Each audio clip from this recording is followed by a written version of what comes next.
ese n'izangendo zizaduhoza mu masengesho, zikaduhoza mu kwiriza, mu gutanga ibya cumi n'amata. Biswe ibyo bintu nabyo bijya bibaho.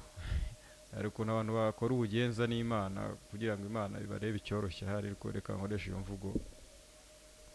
Ariko ntabwo ariko bimeze. Uko tugiye kugenda tuganira tuza kureba urwo rugendo rwakozwe ruva muri Egiputa rujya muri Isiraheli, tukaza kureba n'urwo bita ngo ni urugendo rujya mu ijuru. Turaza kusanga mu by'ukuri urwo rugendo rujya mu ijuru nta rubaho. Pacifique Kame. ubu byumva itera Uko mbyumva nyine yaba ari uko mbyumva, ariko ahubwo twakumva icyo biri bivugaho. yego Gusa ibyo byo nibyo kubiganiraho kugira ngo kuko insanganyamatsiko y'iki kiganiro ni ukuri kubohora. Nabyo biri mu bintu nyine byabereye abantu, ni nk'inyegamo byarababoshye kuko urumva iyo umwigisha ahagaze imbere y'iteraniro agahita ahuza ubuzima tubayemo bwo kwakira Kristo, ubuzima Imana yaduhaye, ubwami yaduteretsemo, agahita buhuza n'Abisiraheli uburyo ngo bavuye muri Egiputa, agahita bihuza akavuga ati i Kanani hagezeyo babiri, ataba Imana yishimiye ni babiri, karibu na Yesu. Birangiye iteraniro ryose aribwiye ati, agahita yisubiza mu mategeko no mu ntege nkeya no muri kamere, akavuga ati murabona uzagera yarindi. Ubwo nyine ugasanga n'ikibazo kiravutse, kuko ninde uzagerayo? Ninde uzagerayo? Niba koko Imana yaragiye kwivana Abisiraheli mu buretwa, ikabazana urugendo rungana gutya, bakagenda bagira intege nkeya ntibumvira Imana kugeza ubwo bashiriye mu butayu, ikibazo kikavuka. Ariho bahita bavuga ati abazajya Imana niyibazi, ntacyo umuntu yakora, byagenda bite? Ubwo rero ni mpamvu kino kiganiro niba ari bo bizanye, yego, kuko ndabizi ko dufite gutekereza kwa Kristo. Reka abantu b'Imana tubagirireho umugisha, umwigisha n'umwigishwa twese tugabane ibyiza, tudusangire kuko ese koko nabo babiri bazagerayo? Ibyo bintu rero byaba bibabaje. Niyo mpamvu rero ikiganiro Imana yakizanye kugira ngo uko kuri nyine kubohora abantu, kuko nyine hatabonetse ukuri ngo abantu babohoke byaba bibabaje cyane. none se ko bafite ibyanditswe kandi mu isezerano rishya bashingiraho, reka wumve, reka dusome mu Bakorinto ba mbere igice cy'icumi duhere ku murongo wa mbere, noneho tuvuge impamvu bagereranya bino bintu.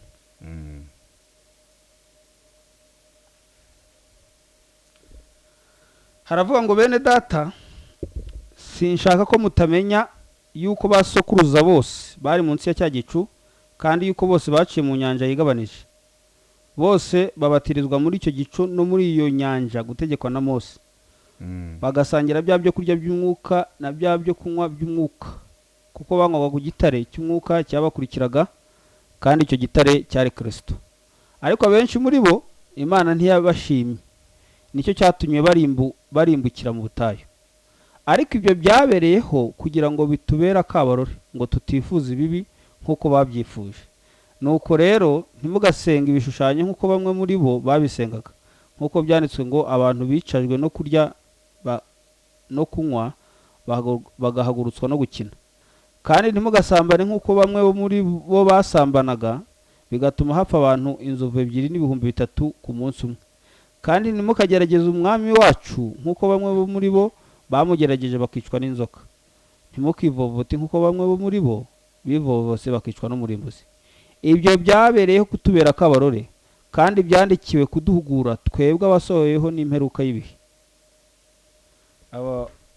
Aya magambo inshuro nyinshi niyo bakunda abantu gushingiraho, kandi koko yanditse mu ijambo ry'Imana, si byo se? Nibyo. Rero niba yanditse mu ijambo ry'Imana, afite icyo avuze. Yego. Ariko nk'uko wari ubivuze, iyo nyegamo irakurwaho n'iki? Ese aba bantu bagereranya bino bintu, bakagereranya urugendo rujya mu ijuru n'urugendo ruva mu Egiputa kw'Abisiraheli, ese ko hari ukuntu Bibiliya mu Bakorinto ivuze ikagereranya ibyo bintu, isa nk'igereranya ibyo bintu, ese abatwumva cyangwa natwe turimo hano se tubyumva dute? Ni icyo kibazo narakibajije cyane, nibaza impamvu abantu babigereranya, ese ntabwo byaba bafite aho bihuriye. Niyo mpamvu nabizanye kugira ngo tuze kubitangaho umucyo. Ariko ngewe ntekereza ko kandi nahishuriwe ko uru rugendo ruva mu Egiputa ari ubuntu bw'Imana. Ngewe uru rugendo ruva mu Egiputa nabonye ari ubuntu bw'Imana. Reka twibukiranye dusubire mu mateka yo kuva mu Egiputa kw'Abisiraheli.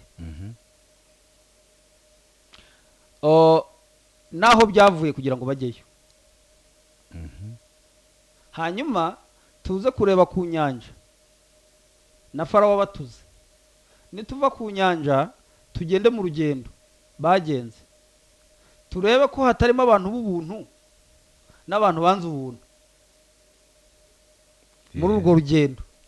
ahubwo wakamenya n'impamvu Mose atanagezeyo. Kandi turaza gusanga, yego turaza gusanga uru rugendo kuko nta kintu na kimwe kiri mu isezerano rya kera kidashushanya Kristo. ntacyo Kuko muri Luka mu gice cya 24 haravuga ngo ibyanditswe na Mose, umurongo wa 44, ibyanditswe na Mose, muri ibyanditswe mu buhanuzi no muri Zaburi, byose ninjye byavugaga. Uru rugendo rero cyangwa se iyi nzira y'Abisiraheli, ntekereza kandi ntashidikanya kandi nemezwa n'umwuka ko nayo irimo ubuntu bw'Imana. Yego, ibyo nibyo rwose. Twibukiranyije Pacifique na Tadeyo, muribuka ko ibi bintu kujya mu Egiputa kw'Abisiraheli, mwibuka ko byavuye kuri Aburahamu. Byavuye kuri Aburahamu igihe yasinziraga ku gicaniro. Wibuke marayika ibintu yaje akamubwira. Yamubwiye ngo iki?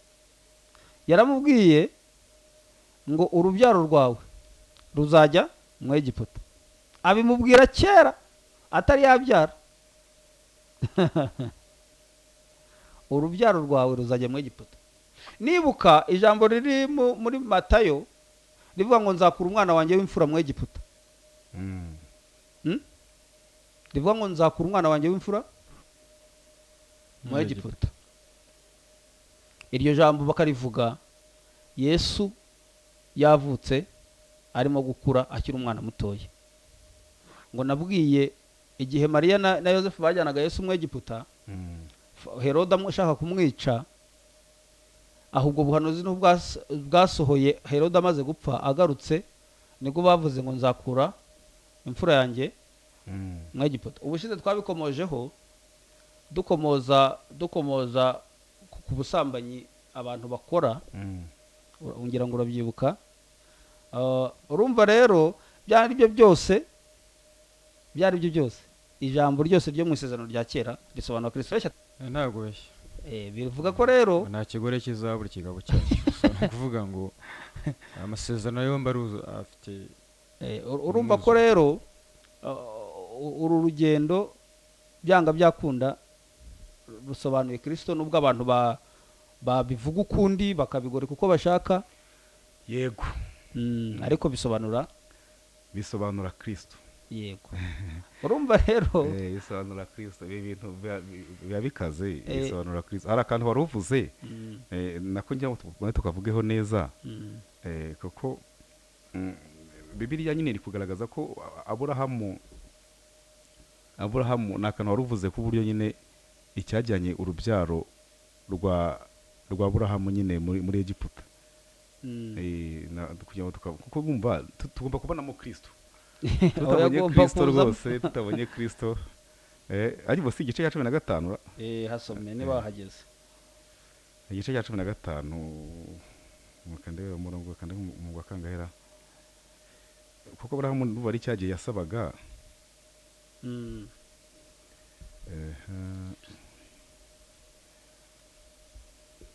Hasomye rwose niba wahabonye. umva Aburahamu ni cyagiye nta rubyaro yagiraga. yego Hanyuma rero kandi Imana yaramusezeranije. Rero Aburahamu rero abwira Imana ati reka ati wavukiye mu rugo rwanjye. Yavuga Eliyezeri. Ati niwe uzaragwa ibyanjye, ati njye nta rubyaro. Imana rero igarutse kumusezeranya rero ubwo nyine wahageze basoma na bene data baba bahazi kugira ngo ducunguze uburyo umwete.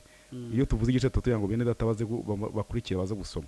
Noneho Imana nibwo yamusezeranyije rero imubwira uburyo agomba gutamba kugira ngo yongere musezeranye neza ikomeze isezerano. Ni igice cya 15 uhereye ku murongo wa 12. Sango somo gake kugira ngo aravuga ngo ku kirengarenga Aburahamu asinzira ubuticura, ubwoba butewe n'umwijima w'icuraburindi buramufata. Uwiteka abwira Aburahamu ati, yitwaga Aburahamu ntabwo yari yitwa Aburahamu, ati menya neza yuko urubyaro rwawe ruzaba abashyitsi mu gihugu kitari icyabo, bazakorera abaho nabo bazababaza imyaka 400. Nanjye nzaciraho iteke iryo shyanga bazakorera ubwa nyuma, bazarivamo bavanyeyo ubutunzi bwinshi, ariko woweho uzasanga abasogokuruza amahoro, uzahambwa ushaje neza. Amen. Ushaje neza. Usoma n'uwa 16. Aravuga ngo ubuvivi bw'abazajyayo nibwo buzagaruka ino, kuko gukiranirwa kw'abamori kutaruzura. Uyu murongo niwo nashakaga. Buriya impamvu nabushakaga, twagiye tunyura mu iyobokamana inshuro nyinshi cyane, tukumva nyine intege nkeya z'ahangaha Aburahamu yagize. Hanyuma yazigira nyine bikazanira urubyaro rwe ubuvivi bw'abazamukomokaho nyine bagahora n'akaga. Ariko tugomba kubonamo Kristo. Ibi nabyo kandi byari mu buhanuzi bukomeye. Urumva Bibiliya ivuze yuko ukomeje gusoma nyine kandi izi nkuru abantu barazizi cyane, ngo Imana yamubwiye ijya ikomeze rino sezerano, imubwira uburyo agomba gutamba igitambo. Inyoni uko yagiye bicamo kabiri, inyoni zo ntiyazikoraho. Ngo noneho ngo Aburahamu akora akazi ko kugurutsa, yategereje ko Imana niyo agomba kuza ikikongorera. Aburahamu ntagomba gucanamo, Imana niyo agomba kuza igatwika icyo gitambo. Noneho Aburahamu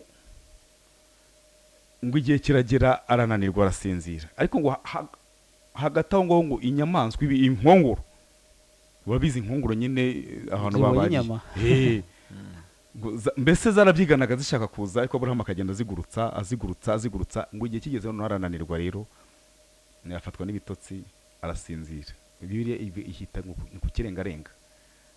Ni ku kirengarenga. Iya saa y'ikirengarenga irakomeye cyane, kuko buriya byose byavugaga ubuhanuzi bukomeye cyane, nabyo birimo agakiza. Kuko niwe wavuze uteka dushakemo Kristo nibyo bigira umumaro. Nibyo nyine. Kuko iriya saa y'ikirengarenga niyo saha twacunguriweho. Iriya Aburahamu yasinziriyeho. Niyo saha y'ubuhanuzi buvuga ko uburyo Kristo yagira gutya agakina role imwe akongera. Umva niyo mpamvu tugenda tubonamo udufoto. N'udufoto niyo mpamvu bisaba kugira ngo twadufoto, ugenda udufoto ugenda twegeranya kugira ngo tubashe kumva icyo Imana duhuza. Urumva rero muri kiriya kirengarenga rero ni isaha Yesu yatangiyeho. Ya saha y'umwijima niho Yesu yatangiyeho. Hanyuma amaje gutanga rero nibwo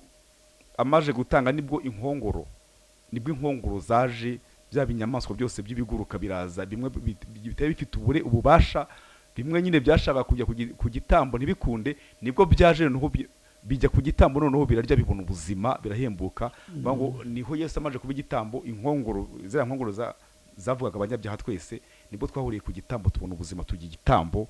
Harimo muri icyo gitambo rero ubike, kuko buri usomye neza ntabwo Imana ivuga kwimuhana.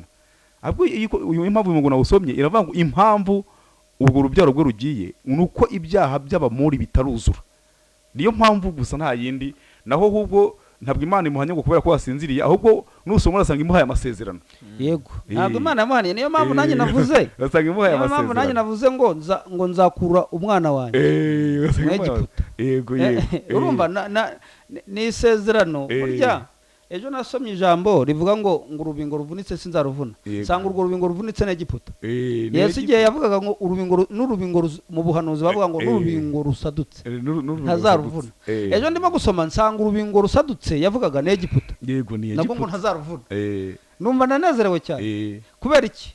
Kubera ko Yesu yishyizeho ibyaha by'abantu bose. n'abanyegiputa ntibasigaye n'urubingo ruvunitse rero ntiyari kuruvuna rero iyo abantu Tadeyo bavuga runo rugendo rwo mu Egiputa, reka ngiye mbabwire ukuntu nabibonyemo ubuntu muraza kunyunganira.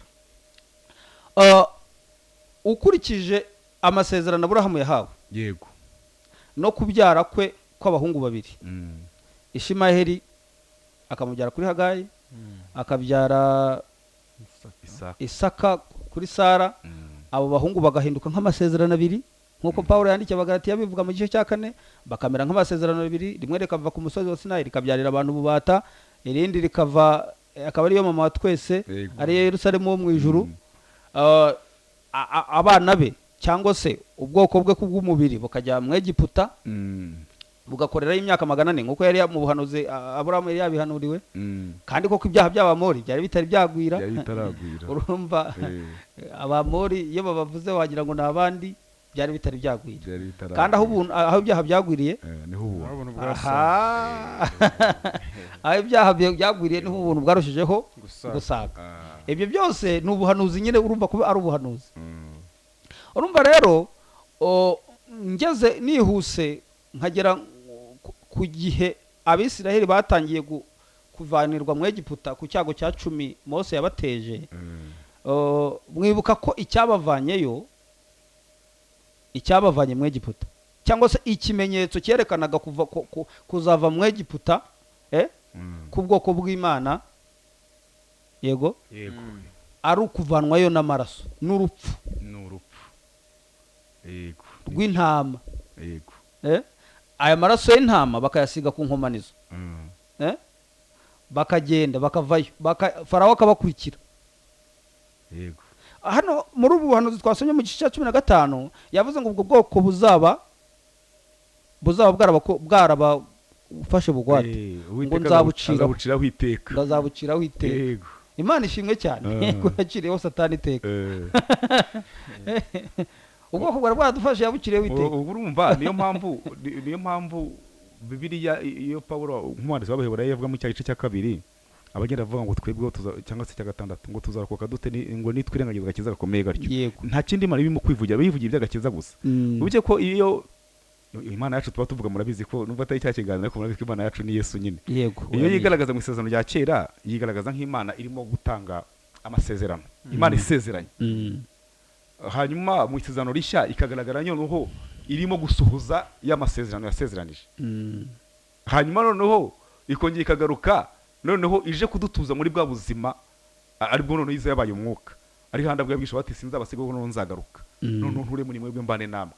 Urumva rero iyi Imana yisezeranya mu isezerano rya kera n'ibyo twagiye twivuga cyane, isezeranya mu buryo bwinshi, abahanuzi bagahanura, abantu bakabaho mu buzima barimo none, kandi Imana irimo kwivugira iby'agakiza gusa.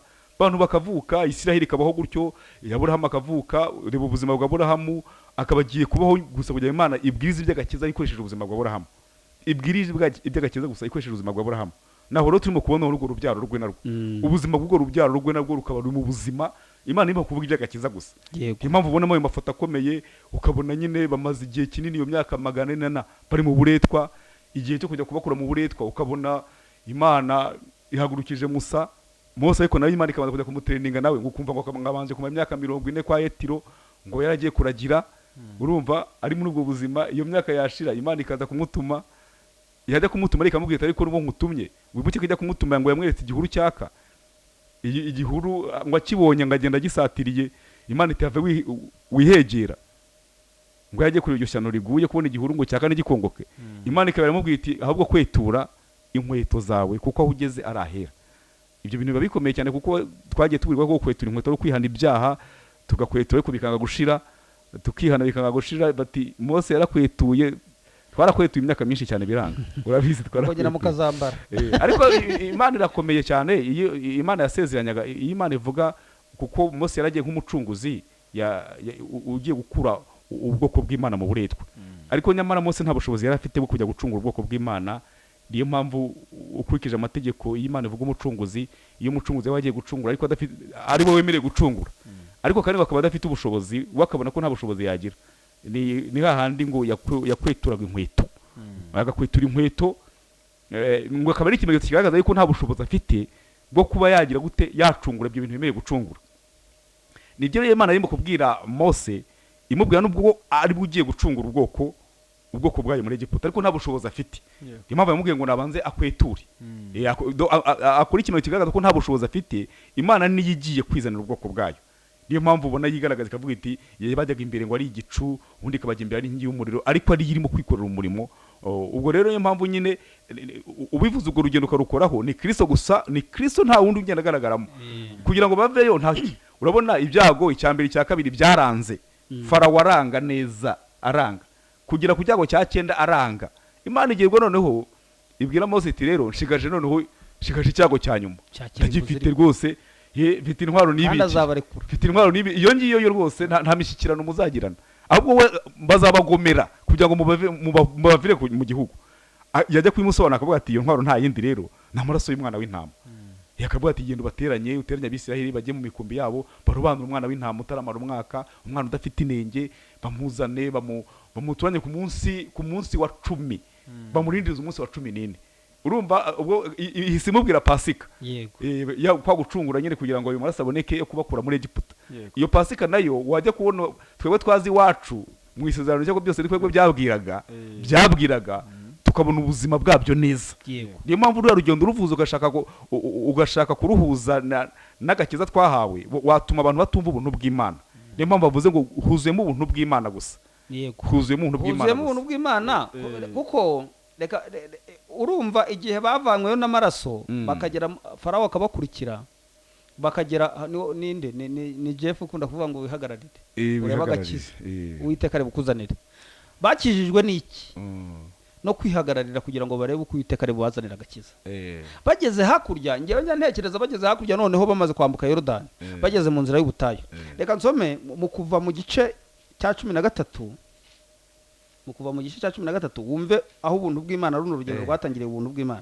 Umurongo wa 12 buretse rero tuhasoma, urahasoma ariko ku nyanja, iyi nyanja n'ubu niwo yishotoye, reka nawe tuyivuyeho gatoya. Urumva bageze ku nyanja, kandi noneho ngo imbaraga zose za Egiputa, Farawo yarahagurutse ngo n'ingabo zose, ngo n'amagare ye n'intwaro zose, ngo arahaguruka n'abasirikare bakomeye n'abatoya bose barahaguruka. Numva ngo bakurikira wa mwana w'imfura. Dunyumvira nawe, bakurikira wa mwana w'imfura, baramukurikiye hahandi ageze ku nyanja, kandi nta yindi ntego bafite, nta yindi hari, nuko bagiye kurimbura wa mwana w'imfura. Urumva kandi Imana yavuze ko izakura umwana wayo w'imfura. Bumva bagiye kurwanya Imana, kandi uwo mwana n'ubutware buzabure kuri we. Urumva noneho bahageze rero, yaje mbere yakomeye buriya yandi uyu ukunda kuvuga, kandi ni Paul warivuze vuga ngo Imana yashinje gukirisha abayizira ubupfu bw'ibibwirizwa. Urumva Abisiraheli ngo babonye nta gisubizo gihari, babona kandi ngo Farawo yarabatuze, bari kureba inyuma ngo bakabona ivumbi ryinshi cyane by'ingabo zije zibakurikiye. Nibwo babwiye Mose bati turashize muri Egiputa, nta mva zari ziriyo. Mose nawe ngo biramuyobera ngo none abaza Uwiteka, Uwiteka ngo niki gitumye ntakira, ngo bwira Abisiraheli bakomeze bagende. Ibyo ni ubupfu bw'ibwirizwa. Babona nta inyanja, nta wigeze abaho mu mateka waciye mu nyanja n'amaguru, yashwira bigeze bibaho. Noneho ibyo kubibwira noneho abantu babona urupfu rubasatiriye, ibyo bintu ushyize muri bwa bwenge bwa bundi twakuye kuri cya giti n'ubumenyi twavanye mu mashuri, wasanga ari ubupfu rwose, ahantu hose wasanga ari ubupfu. Ariko no muri ubwo bupfu bw'Imana, ubwo ngubwo bwitwa ubupfu, nimo imbaraga z'Imana ziri, ni naho umukiro, ni naho gukira kuri. Niyo mpamvu birakomeye cyane. Noneho ibyo Imana ikora yirabizi. Noneho buriya hari ijambo riri mu migani ko ni gutanu rivuga ngo umunyakibi cyangwa se umunyabyaha niyo wamushyira mu gihugu cy'abakiranutsi yakomeza gukora ibibi bye, yakomeza kwikorera ibibi bye, niyo wamuterura ukamutereka ahantu mu gihugu cy'abakiranutsi gusa hataba umugizi wa nabi, we yakomeza akagaragaza uko ateye. Uzi ko hari ahantu Abisiraheli Egiputa yari igeze hari agakiza. Imana yabwiye Mose ngo agakiza karahari, ugiye kwibonera agakiza. Agakiza karahari. Hanyuma Abisiraheli bagakiza barakabona, Imana ibashakira inzira hahandi mu nyanja. Ako n'agakiza gakomeye.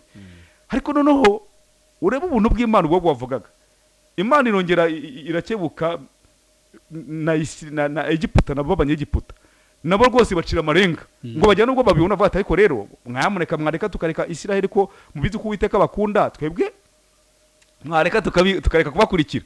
Urumva ariko ngo baranga barinangira bati wapi, bati ubwo twihute dore habonetsemo n'inzira tubiciremo hariya nabo binjira mu gakiza no mu mbabazi neza binjiraho imbabazi ziri agakiza kari neza mu mbabazi bagiramo hagati mu nyanja ariko nta intego ari ukurimbura gusa biba biteye ubwoba rero icyo nari ngiye kuvuga rero Imana ikora ibintu bikomeye za ngabo zose bwa bushobozi bwose bwa Egiputa ruvuga ngo imbaraga zose zakoreshaga wa mwana w'imfura uburetwa za mbaraga zose zakoreshaga wa mwana w'imfura uburetwa ziraza zose zijya handi muri ya nyanja hanyuma rero biravuga ngo Uwiteka agira gute akunkumurira Farawo n'ingabo ze zose nubwo butwaye bwa Egiputa abukunkumurira aho ngaho mu nyanja hanyuma wa mwana w'imfura we yari yiyambukiye neza ibyo wabizana rero nibyo bindi birigorogota neza hahandi avuga ngo yarabaretse baraza umwijima urabudika ubutware bwose bw'umwijima arabuzana arangije ngo ahita bwivuga hejuru abuhemura ku mugaragaro kubw'umusaraba hanyuma tuba turacitse rero ikigo kiba kiracitse tuvuyemo turakira urumva rero ibyo bintu biraryoshye cyane iyo abantu iyo tubivuga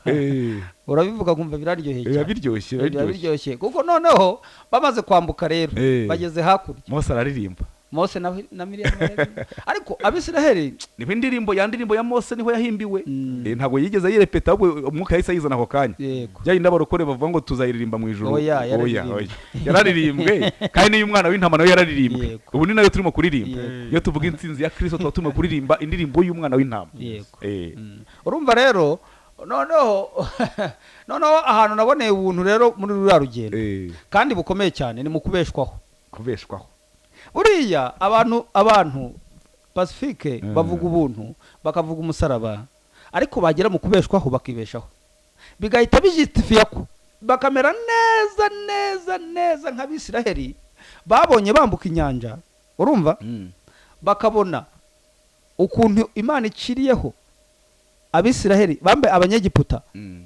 kwiteka ariko ngewe ubuntu bukomeye cyane nabubonye mu nzira ari nayo mpamvu navuze ngo ubutayu ni inzira y'ubuntu gute ni inzira y'ubuntu nabibonye kugira ngo mvuge ngo ubutayu ni inzira y'ubuntu ubundi ni mu butayu reka wumve reka manze nsome hano ngiye gusoma wumva Imana icyatumye inyuza abantu mu butayu ni umugambi wayo icyo ni icyambere ni umugambi w'Imana kubera ko Imana yabonaga ari byo byiza nibyo byiza nuvuga ngo iyo nzira y'ubutayu niyo nziza ku Bisiraheli nuko batabyeme nuko batari babizi aravuga ngo umurongo wa 17 Farawo amaze kureka ubwo bwoko bugenda Imana ntiyabacisha mu nzira inyura mu gihugu cy'Abafilisitiya nubwo ariyo busaba hari inzira bugufi igera Kanani yego nibyo gose kuko Imana yibwiraga iti abantu be kwicuza ubwo bazabona intambara ngo basubire mu Egiputa ahubwo Imana ibagendesha ibijigu ibacishije mu nzira inyura mu butayu ikajya ku nyanja itukura Abisiraheli baba mu gihugu cya Egiputa bafite intwaro Mose ajyana amagufa ya Yosefu kuko yari yararahiye Abisiraheli indahiro ikomeye iti Imana ntizabura kubagenderera namwe muzajyana amagufa yanjye nimuva ino urumva mu by'ukuri n'urugendo no kunyura mu butayu ni inzira y'Imana hari umuririmbyi uririmba ibintu bitari byo bipfuye ngo mu butayu nta zigiza gihaba ariko birapfuye reka nkubwire ibyo bintu ntibirimo ubuntu ntabwo birimo ubuntu kuko iyi nzira Tadeyo inyura mu butayu Imana niyo yabonye ko ari nziza icyo ni icyambere njye rero nagereranyije ubuntu n'inzira inyura mu butayu kubera iki ngiye kuvuga ibintu bibiri bibamo mu butayu byerekana ko ubuntu ariyo nzira y'ubuntu icyambere nuko mu butayu umuntu atagira ikindi yiringira kereka Imana yonyine icyo ni icyambere icya kabiri ibiryo n'amazi anyweramo ni Imana yonyine ibitanga ni ibiryo biva mu ijuru mu butayu ni Imana yonyine ibitanga ni ukuvuga ngo byose ni kubw'ubuntu yego ni ibiryo icyambere ni inzira Imana yo yaciye ubwayo kandi ibona ko ari nziza icya kabiri ni uko ibiryo n'ibyo kunywa biri mu buta niyo mpamvu Pawulo yavuze hano mu Bakorinto n'imyambaro mama yego n'imyambaro no gukiranuka ati nari kwibagiwe kandi ngo ntiyabasaziragaho ntabwo yanezewe ntabwo ishobora gusaza iyo myambaro barakuranaga umwana wambaraga ari mutoya bagakurana ibyo nabyo biri mu bwira reka rumva n'umwambaro udasaza yego urumva Pawulo yandikira aba bantu yababwiye ngo baryaga bya byo kurya biva mu ijuru nuvuga ngo mu nzira y'ubuntu mu nzira y'ubuntu ni Yesu ugomba gutunga abantu wenyine. Yego. Nibyo mu nzira kuko niwe mutsima wavuye mu ijuru. Umva kuntu yamabwiye Yesu mu gice cya 5 cy'ubutumwa bwiza bwanditswe na Yohana. Yababwiye ngo iki Pacifique, yarababwiye ngo basogokuruza ni igice cya 6 cya gatandatu basogokuruza baririye manu mu butayu ariko barapfuye, ariko njya unjya ntabwo azaba iteka baryaga umutsima uvuye mu ijuru w'ubuhanuzi, ariko ntibamenya ko uwo mutsima ari Kristo. Icyambabaje kandi n'ubu ari byo bintu bitatu ndi busorezeho hano kuri njyewe bitera abantu ibyateye abanyegiputa bambaye Abisiraheli, akaba ari nabyo bishobora gutera abantu bubu ngubu.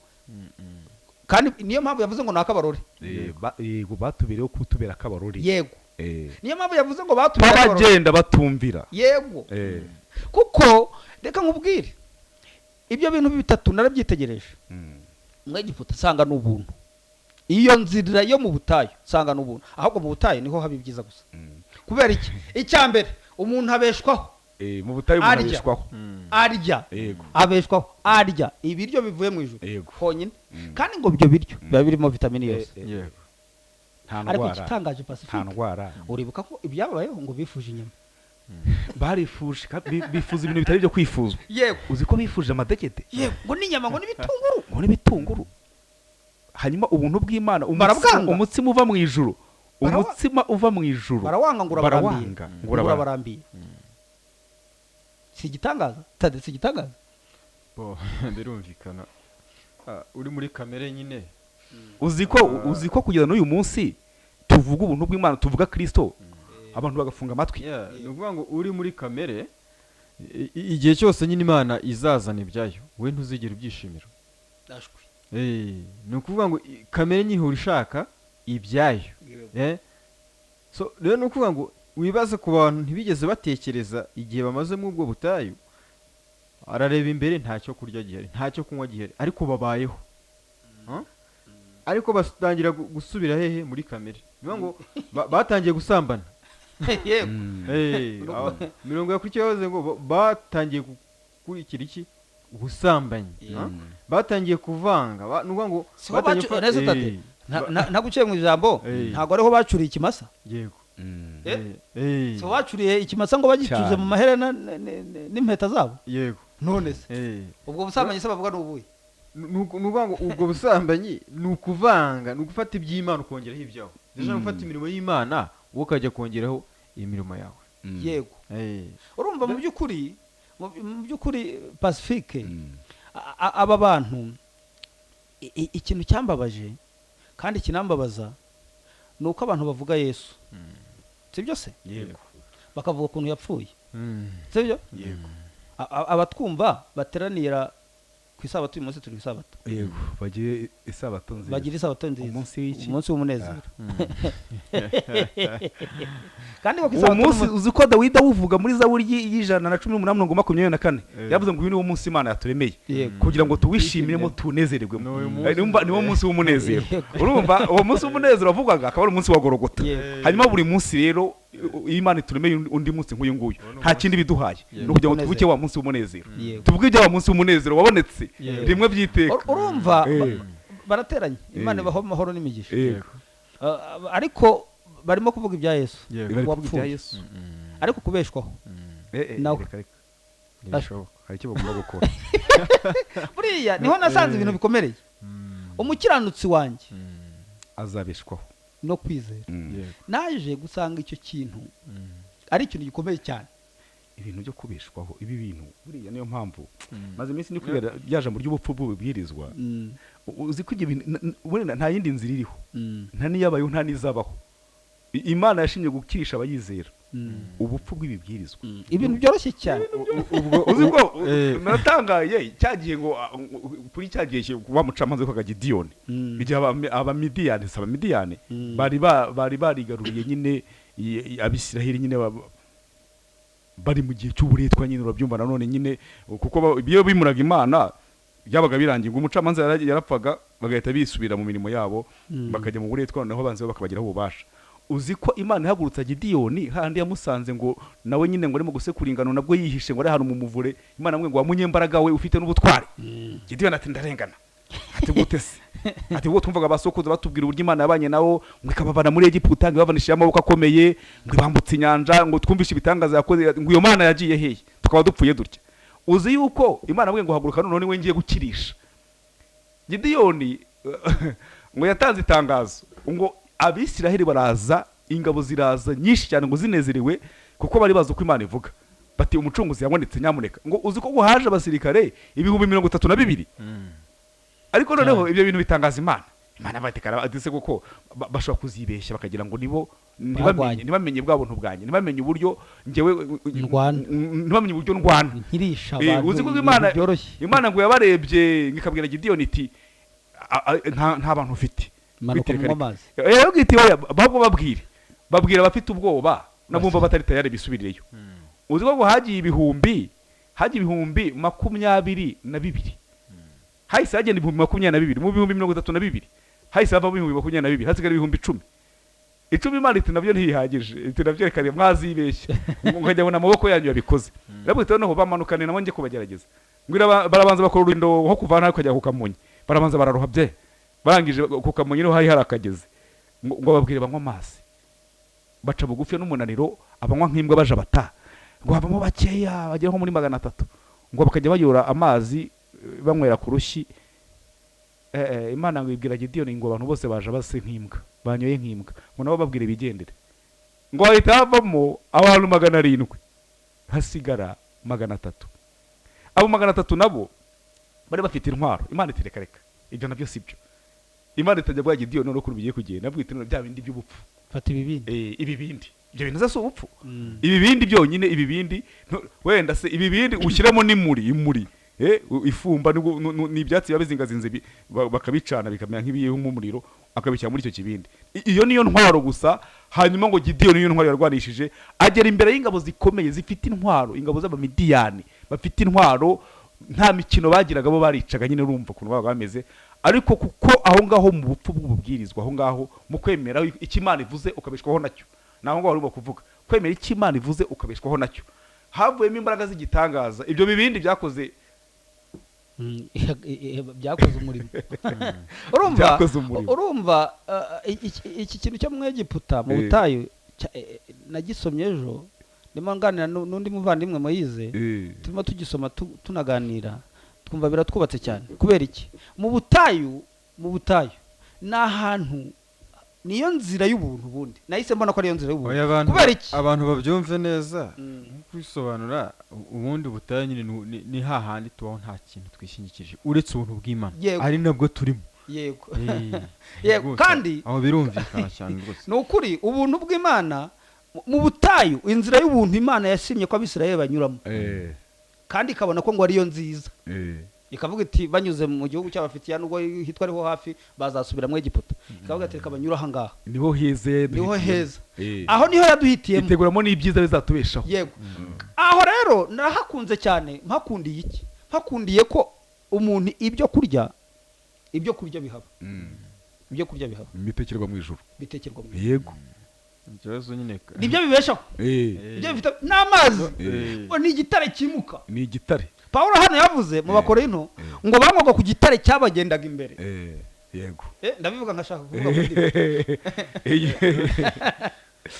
muri kamere ubu ntigishaka kubeshwaho. Ni narije kamere ni narije imufite ubushobozi. Ubwayo yumva ko kamere ni intore ngo yishakira isubizo. Noneho urumva mu by'ukuri urwo rugendo Imana yari yateguye rw'ubuntu abantu bararwanze babitewe n'iki? Urumva Pacifique, abantu bararwanze babitewe n'iki? N'irari yo kwibuka. Iyo Pawulo yandikira Abakolosayi mu gice cya 3 wumve gusenga ibigirwamana icyo ari cyo. Yandikira Abakolosayi mu gice cya 3 umurongo waho wa 5.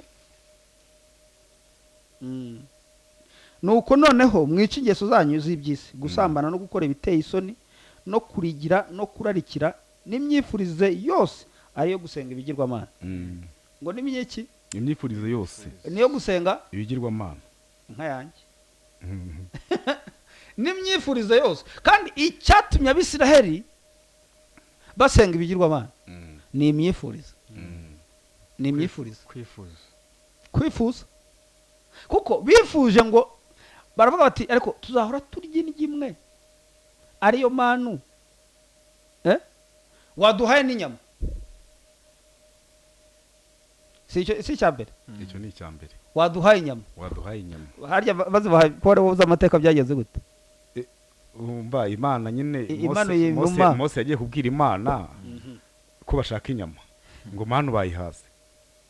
manu banze Kristo banze Kristo nanuba abantu ntibashaka Kristo baramuhaze ntibamukeneye baragira ngo babwire ibintu biteye ubwoba. ntabwo abantu bashaka Kristo ahubwo baragira ngo babwire n'ubundi iby'iwabo bya bindi bya kamere ibyo ngibyo by'inyama, ibyo bintu nyine ibyo bashaka, ibyo bintu byo ibitunguru n'amadegede ibintu biba biteye n'agahinda n'umubabaro. hanyuma Imana iramubwira iti inyama nizo ngizo bashaka baranze kugenda babwire ko nzazibaha. ndazibaha. icyo gihe Mose ngo agira n'imbabazi, agira Imana impuhwe, ngo ahita yibutsa umubare wabo ati wabona inyama zibahagije. Imana nibwo yamubwiye ngo mbese Mose ngo amaboko y'Uwiteka Imana abaye magufi. iramubwira iti noneho ahubwo ndazibaho kwezi kose. yagiye kuzibaho umunsi umwe, ito ndazibaho kwezi kose. ariko noneho genda ubabwire kuko nyine umva babanze umutima agomba kubabeshaho. nzaziba ariko zizabaca mu mazuru, zizabaca mu mazuru. izo zishe benshi. icyo rero icyo giteye ubwoba. aho rero ndashaka kuvuga cyane, aho hantu hateye ubwoba tade. iyo umuntu yanze iby'Imana, yanze ubuntu bw'Imana, ni urupfu. twibwirwa tujya kure igihe cyose utari mu buntu, igihe wanze kubeshwaho n'iby'Imana ibona ko byakubeshaho, ni urupfu. niyo mpamvu rero abantu banze ubuntu bw'Imana ubundi barapfuye, bapfuye bahagaze. bapfuye bahagaze abantu banze ubuntu bw'Imana. urabona hari ukuntu twigishijwe cyangwa se ukuntu tubayeho, ukumva nyine ko ya kamere yacu twereka yuko hari cyiza kituvamo, yewe ubundi tugasanga hari kibi, ni cyiza ni kibi. abantu rero bashimishwa no kuba ibirumira habiri, sorry, ikiburaburyo. iyo niyo mvugo yakumvikana neza. burya nuvuga ngo hari filime najyaga ndeba bitaga ni Madame Samake. igice kimwe ni urufi, ikindi ni umuntu. urumva icyo kintu kidafite ishusho. abantu bameze nk'icyo kintu. none igitangaje kinababaje ni uko bishimira kuba icyo kintu. icyo kintu kitagira ishusho. kandi icyo kintu ngo bari cyo bakumva yuko ngo bazagera ku Mana. ntabwo ashaka kumva ko ari babi burundu. avuga ati ndi ifi gusa cyangwa se ndi umuntu. urumva arashaka kumva ko ni icyo kintu nyine. none wibaze nk'umuntu, iyo nk'umuntu abyaye icyo kintu, ukabyara umwana, igice kimwe ni urufi, ikindi ni umuntu. burya ni ishyano riba ryaguye.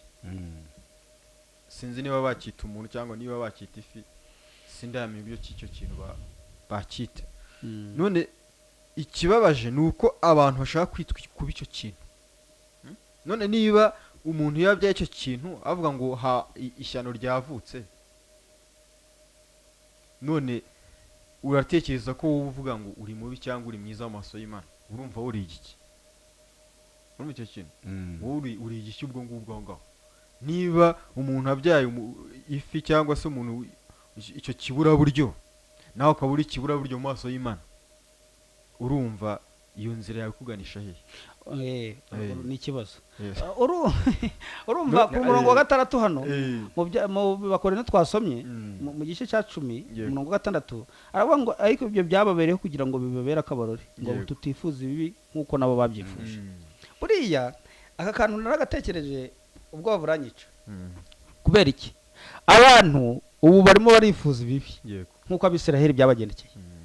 Pacifique, buriya hari jambo ni Paul warivuze anavuga ngo agasimburo gake gatubura irobe.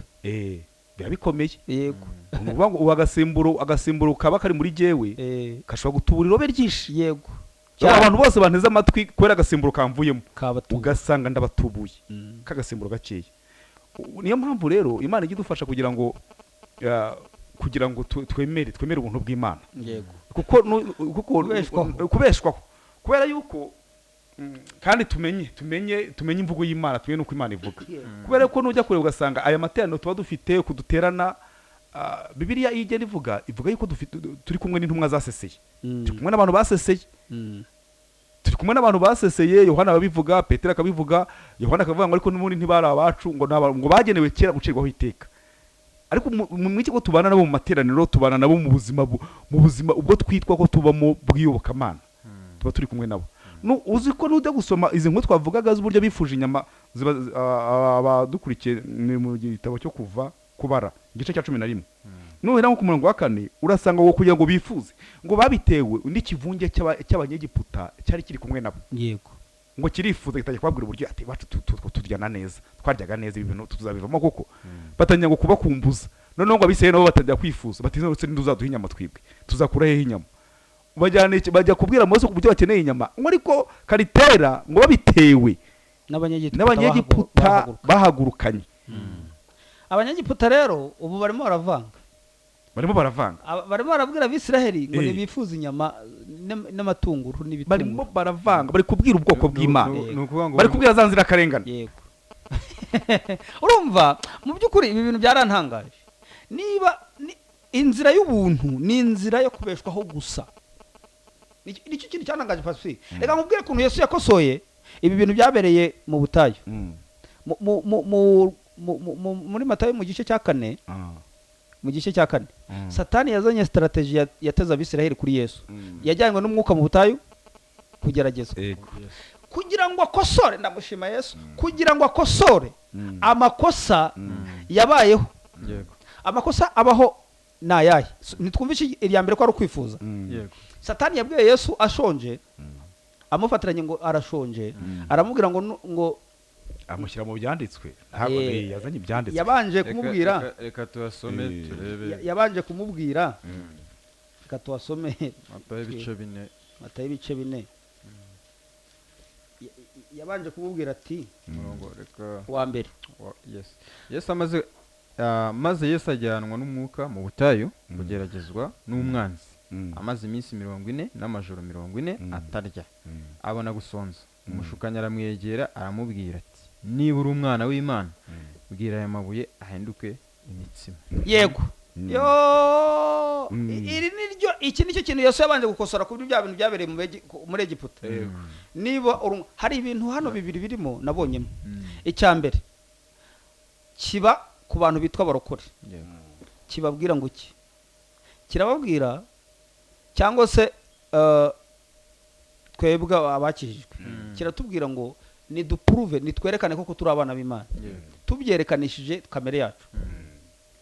Niba uri umwana, urumva ikintu kikubwira ngo niba uri umwana w'Imana, no kugira ngo kandi ndiwe, yego no kugira ngo kigutera gushidikanya, noneho wowe ujya kubyerekanisha kizure kamere, yego ujya kubyerekanisha imirimo yawe. Imana ishimwe. Uzi ko urakomeza wavuge, uzi ko cya gitero cyaje gufata Yesu yabanje kubwira abigishwa be ngo ungenza ari hafi, ngo ariko ntacyo mfitemo, nta kintu cyari kiri muri Yesu. Urega ngo yajyagirwe muri byose nkatwe, usiye ko atigeze akora icyaha, ntacyo umwanzi yaramufitemo. Urumva ibyo yarabikoze agira ngo, urumva yabibwira nka yego kamere yari guhaguruka ati azi ko ari byo koko, ariko ibyo yabikoze agira ngo rero koko muri Yesu hari cyahagurukamo, araheba. Ariko nshima Yesu kuba ibintu yasubije Satani. Yaramubwiye ngo aramubwira ati handitswe ngo umuntu ntatungwa n'umutsima gusa, ahubwo atungwa n'amagambo yose ava mu kanwa k'Imana. Imana ishimwe. Imana ishimwe Pacifique. Satani niba akubwiye ngo kuruva emeza abantu kuri umwana w'Imana, nyamuneka ubwira Satani ko umuntu adatungwa n'umutsima, ahubwo atungwa n'amagambo ava mu kanwa k'Imana. Wemeza abantu kuri umwana w'Imana. Yego kuko nicyo bashaka. Emeza abantu, shaka uburyo, kora mu nganzo, nyamuneka reka ibi nibi. Emeza emeza abantu kuri umwana w'Imana noneho nawe utaba wabimenye ugahaguruka ukajya kwemeza abantu kuri umwana w'Imana ukabira ikiwa murimo kwemeza abantu yego ngo kuri umwana w'Imana koko nyamuneka gisubiza satani kuko Yesu yamushubije aramubwira ngo umuntu atungwa n'ubuntu bw'Imana n'ukuri umuntu atungwa n'ubuntu bw'Imana iyo Abisiraheli babimenya mu butayu iyo Abisiraheli bamenyira ijambo mu butayu iyo babimenya ntibaba bararimbutse ntibaba baraguye mu butayu kuko Imana yari yabahaye ibyo kurya biri nyabyo ibashakira n'amazi igitare kandi ngo icyo gitare cyagendaga imbere cyari Yesu Paulo yakuye Paulo barabyanga baramwanga baramuhakana aya mazi ntabwo uzi ko Yesu yavuze ngo unywa amazi nzamuha yego ntazongera gusonza ukundi umutsima amazi byari biri aho ngaho uwo mutsima iyo manu yavuye mu ijuru dore manu imanuka iva mu ijuru niko Yesu yabwiye abantu muri Yohana dore manu imanuka iva mu ijuru uwo ni umutsima w'ubugingo mundya bati ukurya afite ubugingo bati wowe mwene Yozefu ubugingo buhoraho urumva byose byari bihari umutsima n'amazi yego ibyo bintu ibitunga umuntu yambaye bamwambitse imyenda itazamusaziraho ukaba ufite indyo yuzuye n'amazi y'ubuziranenge ubundi ikintu ushaka ni iki ibyo harimo vitamine zizagukuza inyota ntizakwica uzi ko ngo nta n'indwara n'imwe ngo niyo bahuraga n'indwara Imana yoherezaga ijambo ni ijambo gusa yego Imana yari kuyemo ibintu byose ntawarwaraga ntawarwaraga urumva iyo manu yari kubiyemo ibintu byose ubwo buzima bw'Imana bwo mu butayu nayo nasanze ubuzima bw'Imana ari ubwo mu butayu ari bwo buntu pe kuko mu butayu niho umuntu ashobora kubeshwaho honyine atibeshejeho adashyizemo ibye kereka ugendanye n'Abegiputa bakakubwira ngo shyiramo ibyawe bakagutera undi mutima bakakubwira ngo shyiramo ibyawe urumva icya kabiri rero kandi Imana ishimwe ko mu butayu yashyizemo ibihagije byose byo kutubeshaho twageraga wenda mukure urujijo muri iki cyanditswe nyine hano mwasomye muri Abakorinto ba mbere 10 kubera ko urumva abantu bari mu nzira iyo nzira bashobora kugwamo yego isi iyo nzira kandi imeze nk'uko Abisiraheli Imana agiye kubakura muri Egiputa ndakeka ko bayiganye iyo nzira irahari ndaza kuvuga kuntu bayiganye kubera iki Yesu niwe nzira irahari inzira irahari Yesu niwe nzira kandi umwinjiyemo mwitangirira abayinjiye no mwiherezo na Alpha na Omega kandi n'ikindi gihari nuko muri Yesu turimo kandi tudashobora n'uwagwa muri iyo nzira nyine yagwa muri we ariko muze gusobanura urwo rugendo bavuga barimo iki gihe oya erega ese ruhuye n'urwo rugendo oya ntaho babivuga nabi tade babivuga nabi dore kuno babivuga nabi ubundi iyo bavuga urwo rugendo bo barimo bavuga urugendo rwo kwezwa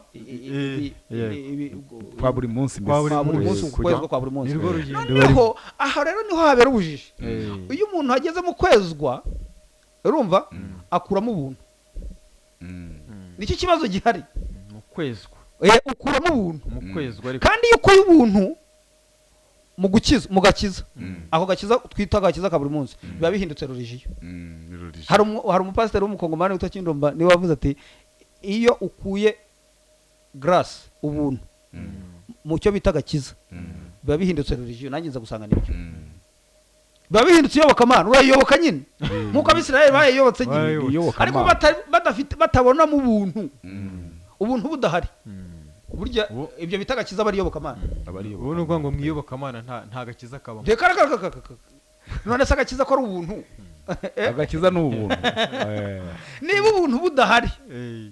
ubuntu budahari n'agakiza ntakabaho niba rero ibintu uvuga bitarimo ubuntu ni iyobokamana abantu benshi Pacifique bagiye mu iyobokamana abantu benshi bari mu iyobokamana erega ni naryo batuzaniye ubundi bavuga n'ijambo ariko twebwe turi kubabwira twebwe ubuntu turi kubabwira ubuntu twagiriwe kuko ibyo byo kuyoboka byo nyine birimo imvune niyo mpamvu na n'ubwo abantu bari muri icyo cyitwa iyobokamana abo bayobotse Imana bafite imvune bafite imvune cyane bararushye amakimbirane y'intonganya gucuncumirana biruzuye urumva ariko turi kwivugira ubuntu twebwe iyo Mana batarimo cyangwa ibe muri bo urumva iyobotse icyo kintu iyo ukiyobotse ese ubwo kikurimora cyangwa ukirimo cyangwa kikuri imbere uragikurikiye urakurikiye yego none ikibazo cyabo barakurikiye ariko n'amategeko kandi Eh, ufite n'amategeko n'amabwiriza noneho igitangaje barakurikiye ariko ntibagishyikaho yego urumva icyo kintu baguye ruhaba barayobotse ariko ntibagera urasa Imana y'imbere kwirukanka wayikurikira ukayifata gahibaze ubwo wayishyikira urumva wakirukanka ukayifata ikindi kintu nabonyemo muri ano magambo yo muri Matayo ni ahantu Satani yongeye kubwira Yesu ngo nupfuka mukandame ngo biriya byose ndabiguha abantu benshi pacifique cyane cyane abo mu madini ari hano hanze bose baramije Satani kubera iki abantu iyo basenga uyu munsi iyo basenga kandi abantu babyumve neza ibyo Satani yaramubwiye nibyo yaramubwiye ngo nupfa mukandamya biriya byose ubona ndabiguha kuko narabigabanye yaramwerura amubwira ati n'ibyanjye urabizi ko nabigabanye urabizi ko urabizi ko ubundi n'umuntu wabihaye Satani uzi ko Imana yabihaye Adamu kubitegeka byose no kubiyobora byose ariko Adamu Satani arabimunyaga abwira rero Yesu ati ntibizi narabigabanye nupfuka mukandamya ndaguhaho ndabiguhaho rwose urumva rero abadukurikiye babyumve yuko Satani abitanga kuko yarabigabanye icyo nari ngiye kuvuga n'ibyo nari ngiye kuvuga uyu munsi abantu barimo gusenga bari mu iyobokamana baramya Satani kubera iki imitima yabo icyo ishaka kimeze nk'icy'Abisirayeli bashakaga kandi iki kuri iki shaka iyo umuntu agiye gusenga mbese umuntu aravuga ati nta soni ati wowe Imana nasenze ikampa inzu yego Imana nasenze ikanjyana Dubai yego Imana nasenze ikamvana ku ikarito nkaba mfite amangazini kandi ikagenda ibimbwira ngo nzaguha amangazini nuvuga ngo uyu munsi arimo araramenya abantu benshi uyu munsi barimo bararamenya baramya iki baramya Satani kuko ari we ubitanga yego bari mu bigirwamana none banze inzira y'ubutayu aho babeshwaho bajya mu byifuzo byabo kuramya indi mana ariyo Satani iri bubahe ibyo bagira gute ibihwanye n'irari ibyo bararikiye ni ukuvuga ngo yego ibyo bararikiye ni ikintu kitarimo ubuntu cyose ni ikibigirwamana cyane none usanga ibyo bashyira imbere ni ibyo bigirwamana byabo aho gushyira imbere ubuntu oya batwumve neza bahatagira wenda umuntu wicariye mu bintu kuko yahawe n'Imana akagira ngo wenda tumurasheho gusa banza urebe mbese ubuntu bw'Imana urabwakiriye ubuntu bw'Imana urabufite oya erega ubuntu bw'Imana nibwo bubeshaho niba ari Imana ikubeshejeho nishaka beraguha amamiliyari nta kibazo ntacyo bitwaye rwose nikubeshejeho sibyo ariko niba uvuga ngo wabikuye mu gusenga ngo ivi ryawe ngo biva muri uyu mwuga yego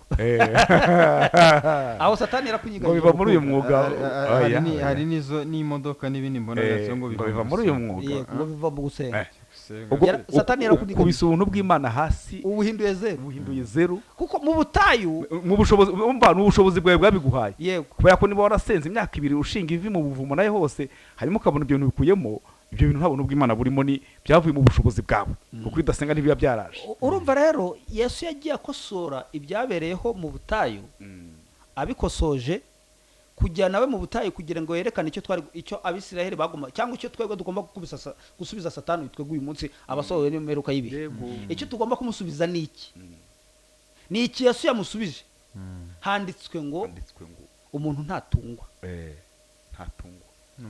n'umutsima upfuka mukandamya handitswe ngo ujye uramya Uwiteka yego Imana yawe yego aba ari ukunda gusa urumva mu by'ukuri aya niyo magambo yo gusubiza irari ryacu rya kamere ariwe Satani sibyo kubera iki nuvuga ngo niba Satani arimo kukubwira ngo pruva aho uri erekana ko uri umwana w'Imana nyamuna umuntu ntatungwa umuntu ntakuzwa no kwikuza kandi kwikuza ni igitutsi sibyo se ngo uriya muntu yarikujije abantu benshi mu bitwa bamenye ubuntu basigaye bikuza hakugira ngo barije bakure ahubwo barashaka kunyuramo n'amategeko n'ibindi kugira ngo babivange nabyo bibakuze noneho ifunguro Imana yabahaye rigaragare ko ubuntu bugaragare ko nta mbaraga bufite utabwunganiye nibyo pacifique ngo barashaka kunganira Imana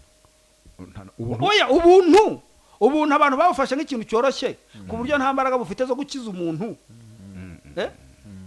kereka ubwunganiye ibyo no gutuka ibyo batazi batuka ibyo batazi ni ukuvuga ngo barashaka gufata ya manu bagashaka kuyivanga n'inyama bakayikarangira agasosi ku ruhande kugira ngo bayirishe manu ntihagije ntabwo ari byo rero kuko niyo mpamvu Yohana avuga ngo uhakana ibyo ngibyo uhakana iby'Imana byose hamiriza mu mwana wayo ni wowe wise Imana nyabinyoma kuko ibyo bintu byose by'ubuntu Imana bihamiriza muri Kristo wumva niyo mpamvu nyine muri Kristo tumanika amaboko tukemera kubeshwaho kuko wumva ntabwo mbizi wose twihagararire ni uguhagarara nta byo kurwana kandi ni ukuri pe imbaraga z'ubumana bwayo zatugabiye ibyo bintu byose biza n'ubugingo yego no kubaha Imana no kuyubaha ahubwo ikibazo naje gusanga buriya nagarutse kuri Kalebu na Yesuwa hariya inyuma nabagarutseho urumva mbatekerezaho iki ariko ni uku Kalebu na Yesuwa bageze i Kanani ese babibonye igihe bajyaga gutata ndakurahiye ahubwo babibonye igihe babonaga urupfu baciyemo mu nyanja n'urupfu Imana yabakijije abanyegiputa baravuga bati Imana niyo kwiringirwa bahagurukana n'abandi abantu bose bakavuga Yesu ariko Kalebu na Yesu mu butayu barahanyura niyo mpamvu n'ubu abantu bose bavuga Yesu ariko mu kubeshwaho iyo bigeze kubeshwaho niho bizagaragarira ubundi Yesu kuko ibintu tuvuga pacifique niba ari byo bizagaragara mu kubeshwaho n'Imana niba tubeshwaho nayo cyangwa niba tubona ibyo yatubwiye kuko urumva Abisirayeli baravugaga nabo iyo mirimo barayibonye Imana yivugaga hari bafitemo n'abahanzi bazi no guhimba indirimbo bakanabiririmba ariko bigeze mu gihe cyo kubeshwaho urumva abatasi baje 12 10 bazanye inkuru wumvishe ubibike ko bari abantu batura abantu ugire ngo na abantu hano hafi habaga amatora akomeye bagatoramo umuntu bazi ko aza amateka neza afite amateka yiboneye ibihamya bifatika bibayemo byose yabibonye abo nibo batoranijwe baragenda noneho mu kugaruka rero 10 bazana inkuru y'incamugongo baravuga ati nyamuneka reka tubwize bene wacu kuri koko ducayiga no hino igihugu twakigezemo koko abantu mwe ni cyiza yemwe kiranira dore n'imbuto zacyo twazizanye muzirebe ariko rwose tuba kuri inzira ku murima bene icyo gihugu twabahagaze imbere tubona turinzige imbere yabo rwose ntibishoboka rwose urumva abo ngabo nabo bakurikiye ibitekerezo byabo bya bitekerezo byabo byaje kujya hejuru y'ububasha n'ubushobozi bw'Imana urumva icyo kintu ariko Kalebu na Yesuwa nuvuga ngo bagize umutima w'Imana yego bagize umutima amaso n'imitekerereze byayo bari babizi ko n'ubundi badashobora kwibeshaho nta n'intambara barwana bakuriye urugero n'ubundi buryo Imana ibana niyo mpamvu Kalebu niyo Yesuwa wababwiye ngo niba Uwiteka ari kumwe natwe niba Uwiteka twishimira tuzabarya undi aravuga ngo ntibafite n'icyo kubakingira nta cyo kubakingira bafite urumva bahagaze niyo mpamvu Imana yirahiye ikavuga iti ibwira Mose iti ibi ngibi Abisirayeli bavuze kuko ngo bahise bitotomba bumvishe izo nkuru ibyo 10 bababwiye baravuga barongera bavuga ya magambo nanone kandi ngo ntamva zari ziriyo yayandi nanone bavugiye ku nyanja bavuga ngo niki gitumye ngo ubungubu ngo abagore bacu bagiye kubanyaga ngo natwe twicwe n'inkota ngo abana bacu Imana ngo iravuga ngo ibwira Mose iti ibyo Abisirayeli bavuze sinzabura kubibakorera nzabibakorera pe nzabibakorera iramubwira ariko abantu bose babonye urumva yabwiye ngo abantu bose uzi ko abantu babaruwe mbese bagiye kuza babaruga bahere ku myaka 20 abantu bose mbese babonye imirimo yanjye bose bari bakiri hari benshi cyane yego nta numwe uzajya muri cya gihugu kiretse Kalebu na Yesuwa bago abagezeyo n'abari abana batoya n'abandi bavukiye mu butayu nibo bagezeyo ariko mu bantu bahagurutse bandi bambutse ya nyanja babandi bose nta numwe wageze mu gihugu ngo ibyo basabye ngo sinzabura niyo mpamvu Imana avuze iti noneho ahubwo iyo minsi 40 muvuye gutata buri munsi umwe ugiye kujya bahindukira ugiye kujya bahindukira imyaka nyine umwaka ni waje kuva mu myaka 40 nyine ni ubu imyaka 40 ubwo rugendo rero urumva nyine urumva kutamenya ubuntu bw'Imana nabyo biravuna cyane biranakudindiza cyane cyane rega buriya biba bigoye twasenze urayobewe biba bigoye ubuntu bw'Imana biba bigoye urumva biravuna kutamenya ubuntu bw'Imana umuntu akavunika cyane ukagunga ibikuta umwaka ugagishundi ukaza wapi nta gisubizo ubona kubera kutamenya ariko bamenye ubuntu bw'Imana biroroha we iyo umenye ubuntu bw'Imana biroroha nta mvune ibamo nibyo twise iyobokamana ni nko kwiruka inyuma y'umuyaga bundi uri mu iyobokamana ni nko kwiruka inyuma y'umuyaga ni ibyo nyine uvuze abantu bahoramo ariko ugasanga ntawe biri kubageza umwaka umwe ugashira imyaka 3 gutyo kubera iki banze ubuntu bw'Imana banze ubuntu bw'Imana bashaka kwikorera ibyabo ibyo byabo rero sasa niba ntaho bishobora kubageza rero n'abantu bateze amatwi badukurikiye nabo bareba igihe bamaze basenga cyangwa se baterana mu izo nsengero arebe ku myaka wenda 50 afite akaba ku myaka 12 yatangiye kujya mu rusengero runaka isageze kuki byamumariye iki niba imyaka 40 ishize agenda akicara imbere y'Imana nkuko bavuga ngo bagiye kwicara mu nzu y'Imana ni iki yakuyemo rero niba nta kintu wakuyemo mu myaka umaze umenye ko azakubwira ko yamubonye Tadeyo ejo umukecuru yatubwiye ati Yesu naramubonye atabanye banje barangije kaminuza n'umumama atabana banje barangije kaminuza nuko wabonye Yesu ataye baba ati yanyubakiye inzu ati yashakiye amafaranga y'ishuri abana arabarihirira ibyo ngibyo ni Yesu wabonye ibyo nutamwemera arabigira yewe akagira n'ibirenze urumva rero ni cya kintu abantu bashyizwemo ku bintu byose biva ku Mana nta nubwo bajya bamenya ko Satani nawe buri atanga ibintu yego byose nyine none se ni ibintu yaragiye kubera Yesu yarabitanga ngo ibinguhereze se ibyo ni ibisanzwe umwana abana barize ukamazu ukagira gute ugakora ibintu byinshi bitandukanye uko ntabwo ariko kubona Imana mu buzima bwawe nuko ari umwana wayo hari ikintu abantu batajya bamenya nose Yesu yaravuze ngo icyakora abamwemeye Yohana avuga ngo icyakora abamwemeye bose bakizera izina rye yabashoboza bwo kuba abana b'Imana kuki se harimo yanditse ngo icyakora abamwemeye kuki yari abantu bahawe ubushobozi bwo kuba abana b'Imana rero kuvuga ngo urasenga uricara Imana yagusubiza yaguha imodoka iguha inzu iguha n'ibindi bigiye bitandukanye ibyo rwose so ubuntu bw'Imana ibyo ni iby'abantu na Tadeyo abantu ubuntu bw'Imana hari ababwanze cyane abazabona ishyano sibyo se hari abantu babubwiwe n'ubu harimo bari kubwumva ariko bakabwanga sibyo se bakabwanga bakabuhakana uvuga ngo hari abantu babubwiwe baranabwumva yego ariko barabwanga hanyuma uretse no kubwumva ahubwo nabo bajya bashobora no kubuvuga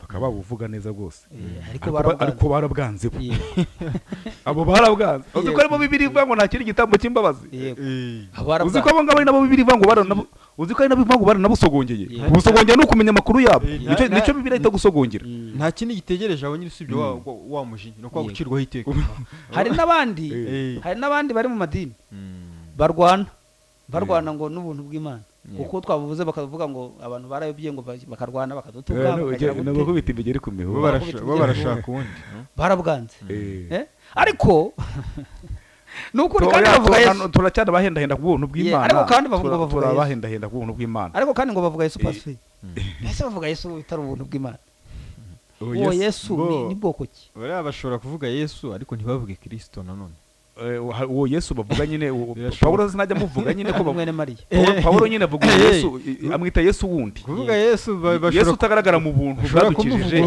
Yesu wundi Yesu udatanga ubuntu si Yesu udatanga ubuntu icyo ni ikinyoma Yesu niwe buntu Yesu niwe buntu Yohana yaranditse aravuga ngo ibimwuzuye ni ubuntu Yesu niwe buntu yego oya ubundi ahubwo Yesu ni ubuntu egara ubuntu grace yavuze ubuntu ujye wumva Yesu ubuntu ni umva ubundi ubuntu ni Yesu ni rimwe mu mazina ya Yesu iyo Paulo avango kuko ubuntu bw'Imana buzanira abantu bose agakiza bwabonetse kubera ko Yesu yabonetse kubera yuko Yesu yabonetse azanira abantu bose agakiza kurate bavuga gutyo urumva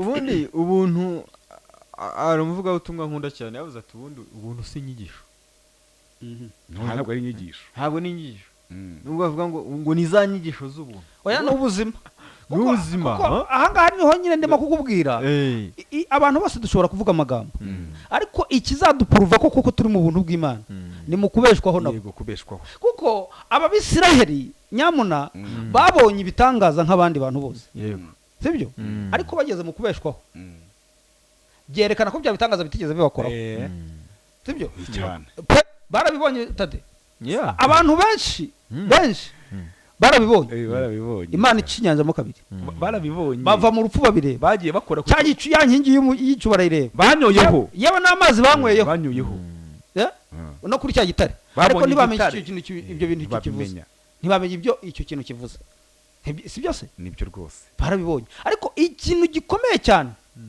cyane ni mu kubeshwaho kuko mu kubeshwaho kandi nkubabwira akantu natekereje muri no rugendo natekereje ko abantu bose bavuga urupfu rwa Yesu si byose ko Yesu yapfuye akanabapfira hari rya jambo rikomeye Pawulo yavuze ngo inyuguti yicisha yego uzi ko n'urupfu rwa Yesu rurimo inyuguti yego yirimo inyuguti pe byanditse inyuguti ugira ngo iyo dushyiraho iminsi mikuru tukabyifuza inyuguti ariko harimo n'ubuzima bw'urupfu harimo n'ubuzima bwo kuzuka urumva harimo n'ababisoma nk'inyuguti bakakira iyo nyuguti harimo iyo wakira inyuguti ntiwakira ubuzima irakwicisha utwaye urupfu rwose ni urupfu uba wijyaniye irakwicisha ntabwo uzuhuka wagombye kumenya ikiri muri usomamo iki kuko ikizabipuruva twese ikizadupuruva ikizatwemeza ni nyuma kuvuga ko wazutse ubuzima ubaho nukuri utungwa n'amanu n'amazi yo muri iyo nzira kuko Imana ifite igitare ngo kigenda imbere yacu kirahari rwose aricyo Kristo ikagira n'amanu ariyo mutsima umanuka uva mu ijuru akaba ari gukuza unabeshaho abari muri iyo nzira abari muri Yesu abari muri Yesu abemezwa rwose ko bari muri Yesu nta bindi bigomba kudutunga ibiryo tugomba kurya n'uyu mutsima amazi tugomba kunywa n'aya ngaya uyu yabwiye Musamariya kumubwira ati ririba tuzi ko ubuse urashaka sogokuruza Yakobo rero ariko Pacifique urashaka gutunganya ingeso reka ndagushimye cyane niba umuntu afite agahirahiro ko gutunganya ingeso nywa ku mazi rya umutsima yamaye y'umutsima kuko nubitunganya bizakunanira ariko nurya umutsima wowe uzakura wowe rya gusa urumva wowe rya ngo uriya mwene data urumva hari ikintu kiba hano hanze ngo umuntu usenga umuntu wegera ku kintu cyo gukora gute ngo umukristo yaba umukristo mwiza gute wese ibyo ngibyo njyewe se mirandeba ndanabishinzwe ikibabaje wese ego umwana wawe uzi ukuntu akura wabwirwa n'iki kumugaburira wowe icyo ushinzwe no kumugaburira wewe mugaburire gusa muri cyo gukura wowe uzabona arimo kugenda akura ikibabaje uzasanga nayo matopika bayashyira hariya bakayaganiraho basobanura uburyo umuntu agomba gukura bakazana ibintu biri detaye ng'ibyiciro byo gukura k'umukristo umukristo yagombye gukura gutya bakaguhereza nyine formule yego ntawe ukibaza formule irava nyamara abantu batarya kuko twese bizagaragarira kurya k'umutsima n'amazi nitutitotomba kuko niyo mpamvu arimo no kutugira inama hano ndabona iminota hasigaye nk'umunani kugira ngo duhe n'abatwumva haravuga ngo arimo kubagira inama Pawulo ababwira ngo nuko rero ntimugasenge ibishushanyo nk'uko bamwe bo muri bo babisenze nk'uko byanditswe ngo abantu bicajwe no kurya no kunywa bagahuzwa no gukina kandi ntimugasambane nk'uko bamwe bo muri bo basambanaga bigatuma hapfa abantu inzovu 2 n'ibihumbi 3 ku munsi umwe ubwo nibwo bwa busambanyi bwo mu mutima nyine bwo kwifuza ibyo mw'Egiputa ahubwo gusenga ibishushanyo nanone buriya abantu bashobora kwibwira ko ari kujya imbere y'igishushanyo runaka ukagipfuka ukagisenga kandi twabisomye ari naho nyine bavuga ati bari abasenga ibi gusenga ibishushanyo ni iki ni ukwizera ukagendera ku bidafite aho bihuriye na Kristo ukibonamo ubushobozi kandi ntimugasambane nk'uko bamwe muri bo basambanaga bigatuma hapfa abantu inzovu 2 n'ibihumbi 3 ku munsi umwe kandi ntimukagerageze umwami wacu nk'uko bamwe bo muri bo bamugerageje bakiswa n'inzoka kandi ni impamo icyatumye iza nzoka zibaho mu butayu Yego. z'ubusabwe byatewe no kugerageza Imana. barayigerageje ngo urugendo rubanye rurerure, Yego. ngo barimo ngo kare ngo barimo barashya ngo barananiwe cyane, Yego. barayibwira bati ibi bintu batunyujije. baritotomba bati iyi nzira ni mbi, kandi twamaze gusoma ko yari yabageneye iminsi 40. kandi bamenye ko niyo ibi kuba n'umwaka kubera iki? kubera ko bitotombye. bamenye ko niyo yatangiye urugendo ari izarusoza. yego niyo izarusoza, niwe banza ryo kwizera, niyo bazi kwizera, ariko kandi ni nawe ugusohoza. ni nawo gusohoza. hari igihe abantu bagira ngo kwizera nitwe tugusohoza. niwe nibyo Pawulo tangira avuga hano mu Bafilipini bari igice cya 56 avuga ngo cyonzi ni uko yatangije umurimo mwiza ari nayo izawusohoza. nko kugera ku munsi mwiza wa Kristo. Bivuga ngo nta ruhare rw'umuntu rubamo. ntarwo aho rero mu kubeshwaho niho bikomereye. mu kubeshwaho niho hakomera, kuko dufite icyo bita kamere itubwira ngo nudakora gutya Imana iragushuka. ngewe nkora ngaruka kuri rya byo muri Eden Pacifique ryabwiye umuntu ngo Imana iragushuka ibyo yavuze. ibyo ngi umva niyo mpamvu Pawulo avuga ngo ndatinya kuko yanzoka yoheje. yego, ariko n'intekerezo zanyu zayobywa mukareka gutunga no kubonera bya Kristo. ubwo rero buri munsi natwe turatinya, nanjye mbona ntinya. hari umurimbyi ujya urimba muri cya gitabo cy'indi bavuga ngo Satani yubikire ahantu hose ashaka uburyo yaguseseramo, ahantu hose arubikiye ashaka uburyo nyine yakudindiza. Yego, yakudindiza. kuko kubera iki? ntiyakwambura ubugingo ariko yakudindiza. Yego, ariko mu kubeshwaho harakomeye cyane, kuko niho twese dupuruva, niho hemeza ko rwose koko twabyawe n'Imana.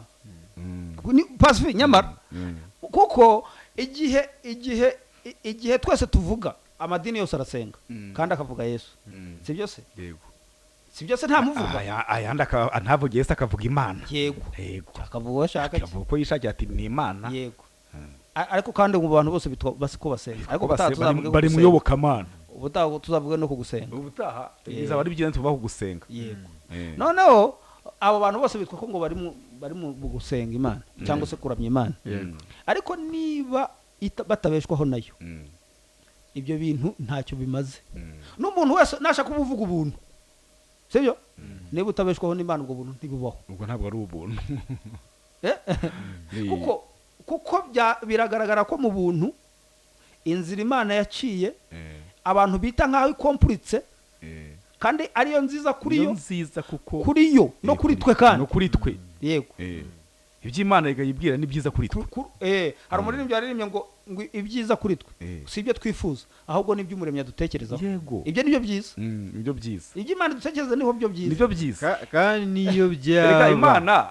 siyo mpamvu hahandi mu Baroma n'Ubaroma 8:14 bivuga ngo abayoborwa n'umwuka w'Imana, kuko urumva Imana niyo izi icyiza. kandi ibyo byiza ntabwo bizaza uko mbishaka.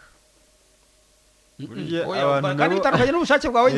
wowe urashaka inyama, ntiwumva se ko wowe ushaka inyama? wowe urashaka inyama n'ibitunguru.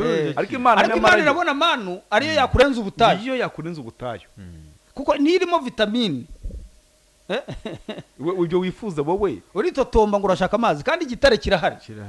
icyo kigomba kukubeshaho. Yego, ukanywa ugashira inyota. urashaka iki? Tuza ubundi ahubwo unyurwe n'iyi niyo nziza. muri Aburahamu na Loti kubera iki? yaravuye ngo hitamo. Loti ati ndahitamo hariya Nepasha. Aburahamu ngo afata imisozi miremire y'ubutayu aba ariyo yurira, kandi ngo aho ngaho Imana yamubwiye ngo niho zamuhera umugisha, kandi umugisha niwo wari uri muri ubwo butayu, muri uwo musozi. urumva rero Imana niyo izi icyiza. ariko rebe wowe ugiye guhitamo nka Ntuza wahitamo nka Loti. wahitamo igishanga akantu ameze neza nyamara ntiyamenye ariko nitwemera kubeshwaho. Imana niyo izi ibidukwiriye, kuko ibyo yibwira bitandukanye n'ibyo twibwira. ni byiza kandi niyo izi icyiza icyo ari cyo. Yego, si bibi ahubwo ni byiza gusa. Yego, rero urumva iyo nkuru y'Aburahamu. urumva Imana bashiki bacu batwumva, Imana niyo izi umugabo mwiza. ntabwo umugabo mwiza ari uwo nguwo ureba ngo muremure w'imisaya ugize reka da. Imana niyo izi umugabo mwiza, Imana niyo izi umugore mwiza, Imana niyo izi ubuzima bwiza. Yego, Imana niyo izi ubuzima bwiza. buriya buzima ubutayu twabonye bwiza tubeshyeho n'ubuntu, Imana niyo izi kutubeshaho kandi kwiza. oya rega uraretse ko aho hantu hariho dutungirwa n'ibyo yatetse. ndanyuzwe kuko ngufise ndamahoro. Yego, ndashima ko yanyemeye akanshyigikira ndeba hirya urukundo rurangose ni urukundo rutugose gusa urumva mu by'ukuri Imana niyizi byiza bidukwiriye ariko ikibazo turashaka inyama ariyo mpamvu rero uzasanga abantu benshi bari hano bashaka gupuruva rwose kuko ari abana b'Imana ariko ujye umusubiza Satani nakubwira ngo puruva ko uri umwana w'Imana ujye umusubiza ko umuntu adatungwa n'umutsima ahubwo umuntu atungwa n'ijambo ryose riva mu kanwa k'Imana kuko niryo mutsima uva mu ijuru.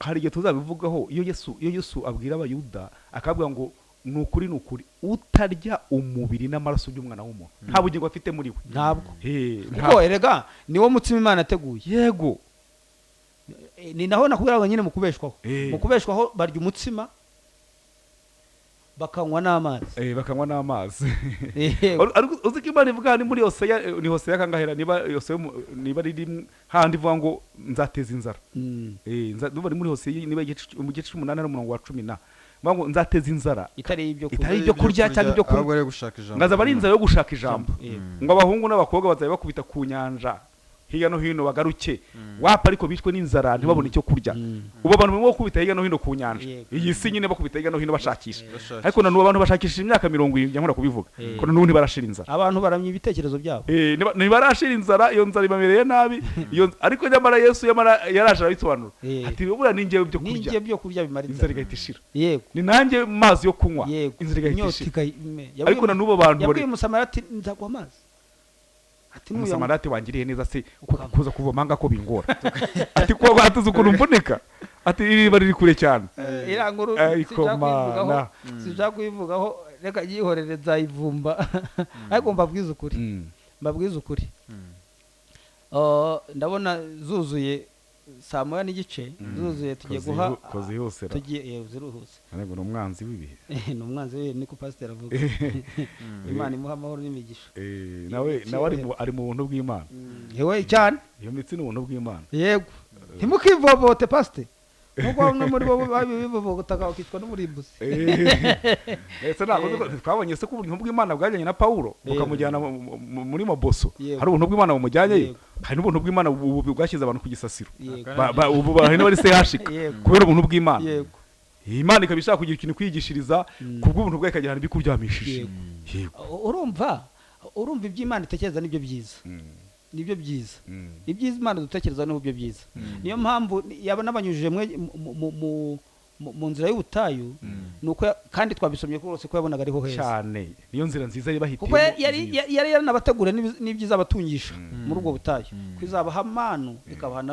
n'amazi ariko abantu bati turashaka imyungu ubwo iyo nyega miveho yuko abitiranyaga urwo rugendo rwo kuva muri Egiputa kugera i Kanani baruhuza none no kwakira Kristo gatangira urugendo ruzakugeza mu ijuru oya ahubwo urwo rugendo rukubiyemo Yesu oya ni nawe gihugu ni nawe gihugu nyine none se kumwijima bageze mu gihugu ko ari we Kanani niwe Yerusalemu yo mu niwe mama wa twese ntaho bihuriye rero uru rugendo tubeshwaho yahise nawe kurengega mbere impamvu yabwiye ati bwiye n'ingenzi rero ni njyewe nzira ungezemo nyine abageze mu nzira no mu gihugu ariko ni nanjye gihugu kandi abageze no mu gihugu niyo mpamvu rero Yesu ari byose muri byose urumva rero bakundwa reka tubaho umwanya wanyu tuzabikomerezaho n'ikindi gihe ariko iri jambo ryari riryoshye uko naryumvaga ngewe numvaga nanjye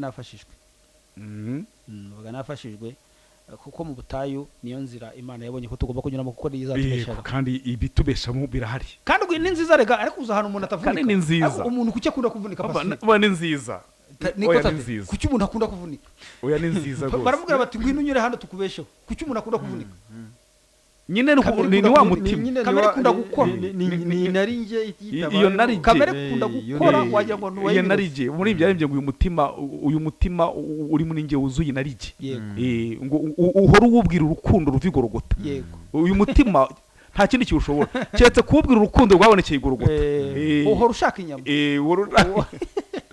uhora ushaka inyama n'ibitunguru n'amadegede ngo kandi ngo byo mu Egiputa ati ni hatari reka rero tubaye nimero 0788 0788 26 26 91 91 91 91 0788 0788 26 26 91 91 ubwo abakoreshaga ya pasiteri uyu munsi ntabwo ari yo iri ku murongo, ntabwo yaje nyine yarwaye twabibabwiye. yego. Reka twitabe, ndabona hese hazuye inkwakuzi. Allo, oui, yes ahimbazwe. Ni Tate Kamonyi. Yes tate. Yewe Yesu ashimwe cyane pe. Yes ahimbazwe. Amina. Ni ukuri mba ndanezerewe. Noneho nsobanukiwe rero na ya mana. Amen. Uyu ni mana rwose, uyu ni umutima uturutse mu ijuru. Amina. Buriya nari ntarasobanukirwa kubeshwaho. Ubu rero noneho ndabyumvise, numvise uko umuntu agomba kubeshwaho no kunyurwa, mbega nka ya ndirimbo ngo kunyurwa n'ubucuti bwo mu ijuru. Yego. Ubu nari maze igihe nkumva, ariko nkumva hari aho ndimo kujya impaka, nkumva hari aho ndimo kwibaza ni buryo ki umuntu ko twagiye tujya mu butayu tukajya gusenga, kanyarira narahagiye burya ntakizabonwa narazizamutse. Ubutayu bwaho ku giti cy'inyoni nabugiyemo, noneho nkibaze nese ko Imana ivuga ibintu ikabigukorera, ikabiguha, ikaguha amasezerano kandi bigasohora, ko ibyasohoye nsenga icyo gihe ni byinshi. Hano aho rero simaje gutandukanya ngo none se ko ahangaha Imana yampaye amasezerano ikaba yasohoje, ndetse n'umugabo akaba ariho namukuye n'ibindi nta kubwirira ahangaha. Noneho aho ngaho rero bisanshana ntisobanukirwa neza uburyo Imana ishobora kukubwira Imana yavuze cyangwa si yego. Ariko ndanyuzwe kuko numvise ko Yesu Satani yamubwiye ati nundamya, narabigabanye, ariko nundamya ndabiguha byose. Yego. Aho rero nasobanukiwe ni ukuri, kandi ndanyuzwe. Igisubizo nari mfite ikibazo kirakemutse. Imana ibahe umugisha. Murakoze cyane, Imana ibahe umugisha nawe. Yego. Asuhuza na muzehe. Muzehe turi kumwe, ndabona ashivumbwa. Nawe Yesu ahimbaza. Yego. Oui. Noneho so kuyicuranga nicaye murya. Yego. Kunyura buriya butayu. Hariya rwose maze kumva numvise impamvu abanyayisirayeli bagize batuye rwose bagahomba. Bahombye ubuntu bw'Imana, bibujije ubuntu. Noneho mbonye n'impamvu rwose umuntu ukoreye inka akubita hirya no hino asambaguye kandi bidasanzwe. Hari nk'aho ariko nta Imana ibahe umugisha. Amen. Aduha abandi umurongo. Yego, murakoze cyane. Yego. Kubeshwaho. Kubeshwaho. Mwihagararire murebe agakiza Uwiteka. Ari bubazane. Abanyegiputa babona ntibazongera kubabona ukundi. Ntabwo muzongera kubabona ukundi. Allo. Mwaramutse. Hunga akaradiyo. Allo. Mwaramutse neza. Hunga akaradiyo ye kugira ngo twumvikane neza. Mwaramutse neza. Mama Tuyishimire Kirehe. Yego mama Tuyishimire. ushobora kwegera uruhande rwa radiyo ugashyira ku ruhande gatoya. Radiyo yigeze yigabanya. Imana ibahe umugisha. Yego. Nibyo dukwiye kubeshwaho no kwizera Imana. Yego. Kuko niyo byose. Yego. Iyo byose kuba umufite. Abantu bashakisha gushyiraho imbaraga zabo, ariko ni kwa kwifuza nyine k'umuntu. iyo niyo bita kamere. Kamere niyo ngiyo ikunda gukora nagira ngo iteye ubwoba abantu bavuga ngo biva muri uyu mwuga nagira ngo mubasomerere gutegeka kwa kabiri yego 18 uhereye kuri 12 kugeza 17 18 uhereye ku 10 12 ugutegeka kwa kabiri turabona Imana bahumugisha yego turabakunda cyane yego murakoze cyane zaryo guzishe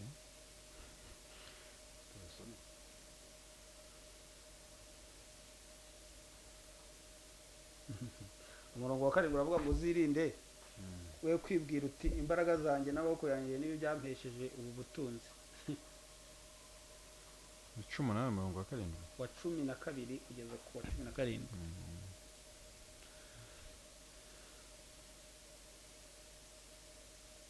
aravuga ngo numara kurya ugahaga ukamara kubaka amazu meza ukayabamo inka zawe n'imikumbi yawe n'ifeza zawe n'izahabu zawe n'ibyo ufite byose bikaba bigwiriye uzirinde umutima wawe we kwishyira hejuru ngo wibagirwe Uwiteka Imana yawe yagukuye mu gihugu cya Egiputa mu nzu y'uburetwa 17 ikakuyobora inzira ica muri bwa butayu bunini buteye ubwoba burimo inzoka n'ubusabwe butwika na sikoropiyo n'ubutaka bugwengeye butarimo amazi kandi bukurikira amazi mu gitare kirushaho gukomera ikakugaburira mana mu butayu iyo basekuruza banyu batigeze kumenya kugira ngo igucishe bugufi ikugerageze ibone uko izakugirira neza ku iherezo ryawe 17 zirinde kwibagirwa uti imbaraga zanjye n'amaboko yanjye yamesheje ubu butunzi kandi waragize mu butayu mukumva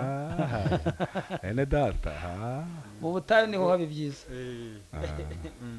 urumva ariko ibi bintu hano arongera bisubiramo yewe bakundwa ubwo butunzi rero nimero ni 0788 0788 26 26 91 nuvuga ngo mu butayu harimo ibyo kutubeshaho yego ngo yabagaburiye mana atigeze kumenya basekuruza Imana ishimwe ahubwo no kwirinda amajwi y'abanyegiputa yego kuko ari guha imbaraga yego mwaramutse neza ko b'Imana mwaramutse ubutumwa bwiza murimo ni bwiza burimo buratubatura yego none hari ijambo ry'Imana njya soma muri Bibiliya Yohane wa mbere Yohane ubutumwa bwiza ibice 6 umurongo wa 48 yego avuga ngo ni ukuri ndabwira ko uwizera wese afite ubugingo buhoraho yego harimo amadini akatubwira ngo ushobora gukora icyaha ingana nk'ibaba ry'umubu ukarimbuka maze kwizera yuko Kristo ari umwami n'umukiza wanjye nkamwizera ko mba muri ubugingo buhoraho ako kanya nakora agacumuro kangana nk'ibaba ry'umubu nkarimbuka ibyo bibaho koko ni ikinyoma uwo ni satani ubu iyo ni Bibiliya satani yari bivuga ni ukuri uwizera uwo mwana aba afite ubwo bugingo buhoraho kandi ibyo ni by'Imana yahamije kandi ubwo bugingo yabuguhaye itagize ikintu na kimwe guca ntabwo yaguciye ibyiza ngo tuvuge wenda ngo yari yabonye ukora neza ngo biguhe yabiguhereye uri umunyabyaha irabizi neza ko wari umunyabyaha ikabuguha ku buntu bwayo ikabuguha yari bizi rero ko uri umunyabyaha uwo muntu ukubwira ibyo bintu rero ni satani ubivuga ntabwo ari Imana yego hari n'akandi bavuga ko imirimo y'umuntu ntizajyana umuntu mu ijuru kuko utayikoze ngo iyo nzira ntijya mu ijuru nta n'uwagejeje ngo imirimo y'umuntu ntizajyana umuntu mu ijuru iyo nzira umva papa iyo nzira y'imirimo y'umuntu ntijya mu ijuru nta n'uwo yajyanyeyo umuntu ajyanwa mu ijuru no kwizera kandi iyo umuntu amaze kwizera aba amaze kujya mu ijuru biba birangiye aba amaze ntabwo azajyayo aba amaze kujya mu ijuru Pawulo yandikiye Abefeso arababwira ngo ubugingo bwacu buhishanywe n'ubwa Kristo mu Mana. amena Ntago rero inzira imirimo y'umuntu ntabwo yajyana umuntu mu ijuru. Niyo mpamvu twavuga reka tunamusomere wenda ahangaha kugira ngo reka wenda tugusomere Abefeso 2 wenda umurongo w'8 cya 2 umurongo w'9 aravuga ngo mwakijijwe n'ubuntu bwo kwizera ntibyavuye kuri mwe ahubwo ni impano y'Imana, ntibyavuye no ku mirimo hatagira mukora ngo hatagira umuntu wirara, kugira ngo hatagira umuntu wirarira. Urumva icyo kintu? So ni ukuvuga ngo ubuntu nibwo bwadukijije. N'ijambo rivuga ngo nibwo bukinadukiza, oya nibwo budukiza, nibwo bukidukiza. So rero iyo mirimo bamubwira bavuga iyo nta mirimo nta naho bazasanga rwose byanditse ibyo ngibyo. Icyo kinyoma nacyo Yesu yakubise hasi ni amagambo y'abantu bamubwiye bati tubwire iyo mirimo y'Imana tuyikore.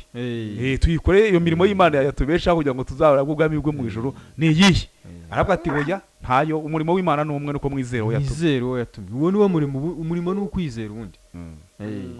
Yego bakubwira yuko ngo itaguherekeje ngo wagezwayo n'iki itaguherekeje. Itaguherekeje se ko waba wagiye uza gusoma Abakorinto ba mbere mu gice cya 3. Yego nko ku murongo w'9 n'uwa 10 kugeza kuri 10 na kangahe na 3 gutyo uraza kubona igisubizo cyiza.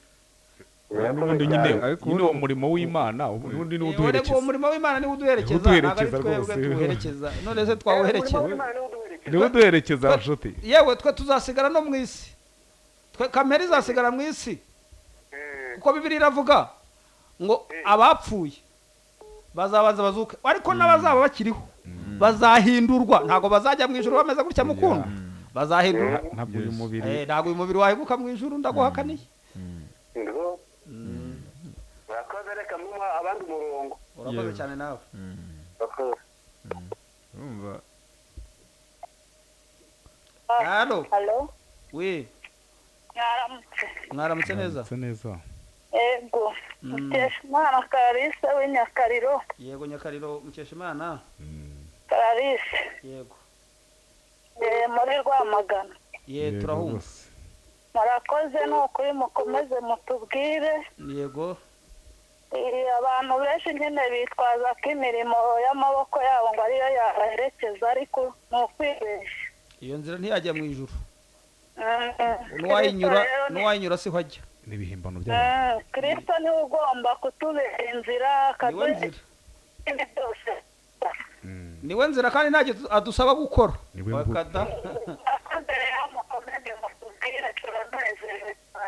Imana ibaho umugisha. Yego namwe. Yesu niwe mirimo. None se ko ari gukora muri twebwe. Yirirwa baremba ngo Yesu ni inzira, bahiza ngo ni imirimo. Ibyo biza gute kandi ngo ni nawe bihembo byo kurusha. Halo. Oui. Mwaramutse Pacifique Tadeo, mwaramutse. Yego. Mwaramutse neza. Ariko aho ngaho misengiramo kantu ka confusion. Yego. Ari ambyasho handitse ngo bari bapfiriye mu mwami. Kuko ngo imirimo yabo igiye ibaherekeje. Aho nyine se kugenda ibaherekeje, ntumva se kwiherekeza umuntu. Icyambere bapfiriye, icyambere ngo banapfiriye ahubwo. Icyambere bapfiriye mu mwami, sibyo? Icya kabiri imirimo ni igenda ibaherekeje, ntago ari ibabanza imbere ngo nirangiza bo bagenda bayikurikiye, ahubwo bo bari imbere irabakurikiye. Iyo mirimo ni yese akoze Imana. Iyo mirimo niyo kwizera. Yego, akaba ariyo wa murimo Yesu yabwiraga abantu uti ubera iki kwizera. Twaravuze ngo ni umuntu mushyashya, niwe ubyarwa ubwa kabiri. Uwo muntu mushyashya rero akoreshwa n'Imana, agira ubuzima abayemo.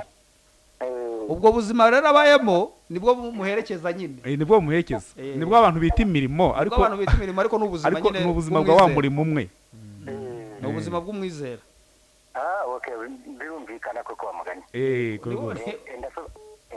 Yego, urasobanukiwe. Ngo murasobanukiwe. Ni Rwamagana. Yego. Ni wa mugabo wari umusiramu wari shehe. Shehe rwose. Amahoro.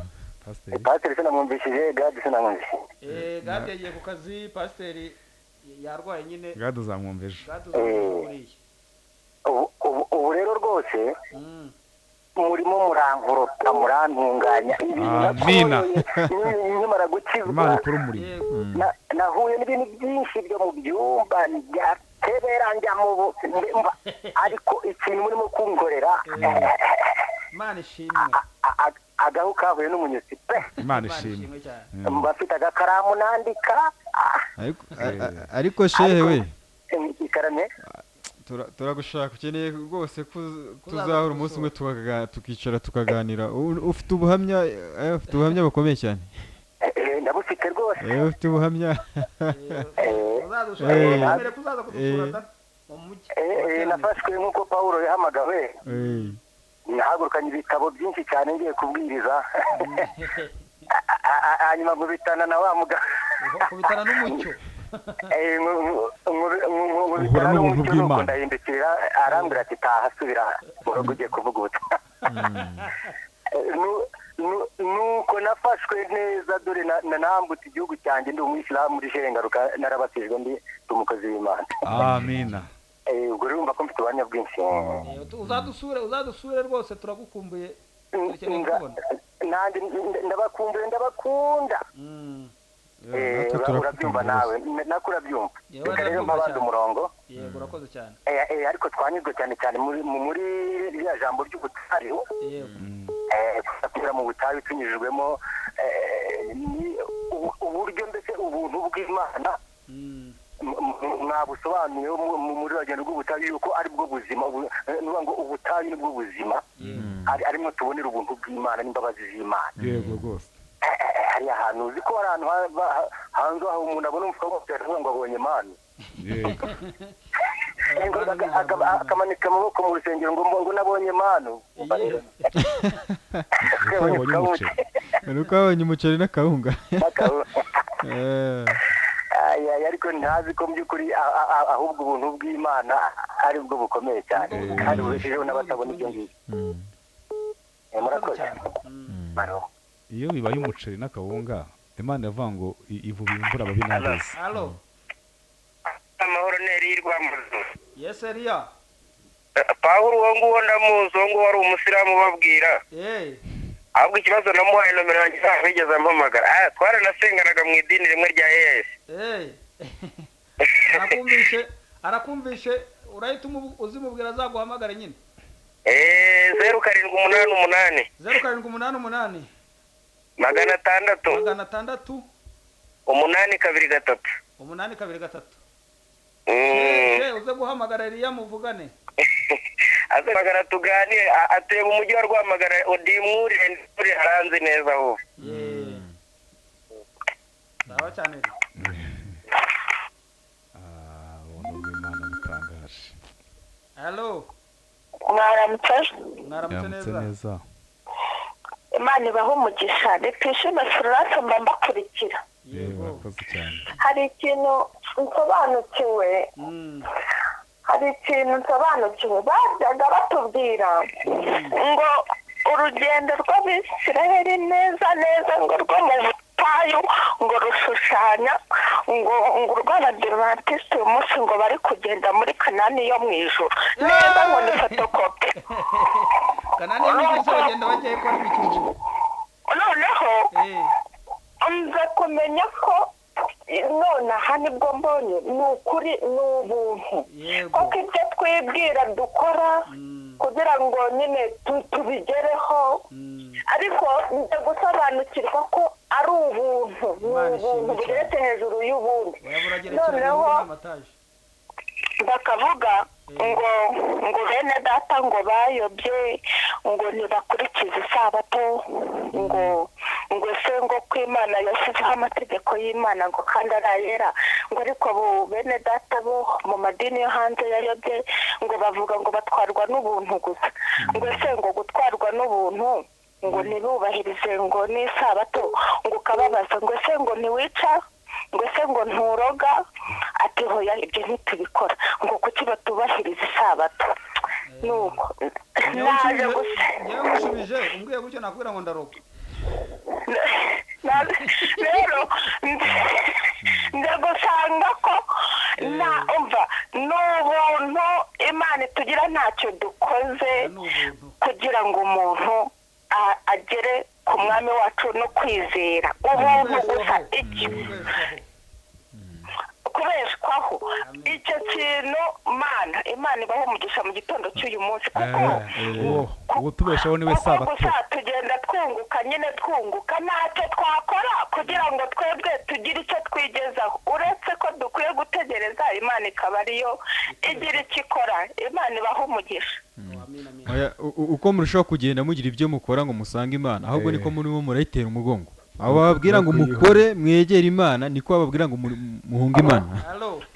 Naramutse neza nitwa Jean Paul Ndikagugu. Yego ndashaka kuvuga ku kintu abantu biyitisha ngo ni imirimo ngo ni mu bakorera imana. Yego mu by'ukuri kuki batazirikana ko niba umubyeyi w'umuntu ashobora kugirira umwana we neza umwana atabimusabye sibyo umubyeyi akabyuka akamenya ko umwana agomba kujya kuri po agomba kurya agomba kunywa byose akabikora umwana nta kintu yamusabye umwana akiryamye asinziriye ni gute imana itabirusha imbabazi umuntu ngibi yarateguye umuntu uburyo izamuha agakiza k'ubuntu uwo ni umuntu nyine Jean Paul ubwo rero nimba imana isabwa ko tugomba kuyikorera ubwo umuntu yaba yirusha imbabazi sibyo se cyane yaba yirusha imbabazi nyine nimba rero imana irusha umuntu imbabazi inshuro 1000 yewe zitatswe n'imibare uvuga ko agakiza ari umugambi imirimo zirimo kubera ariko ntabwo ari imirimo ni iy'umuntu.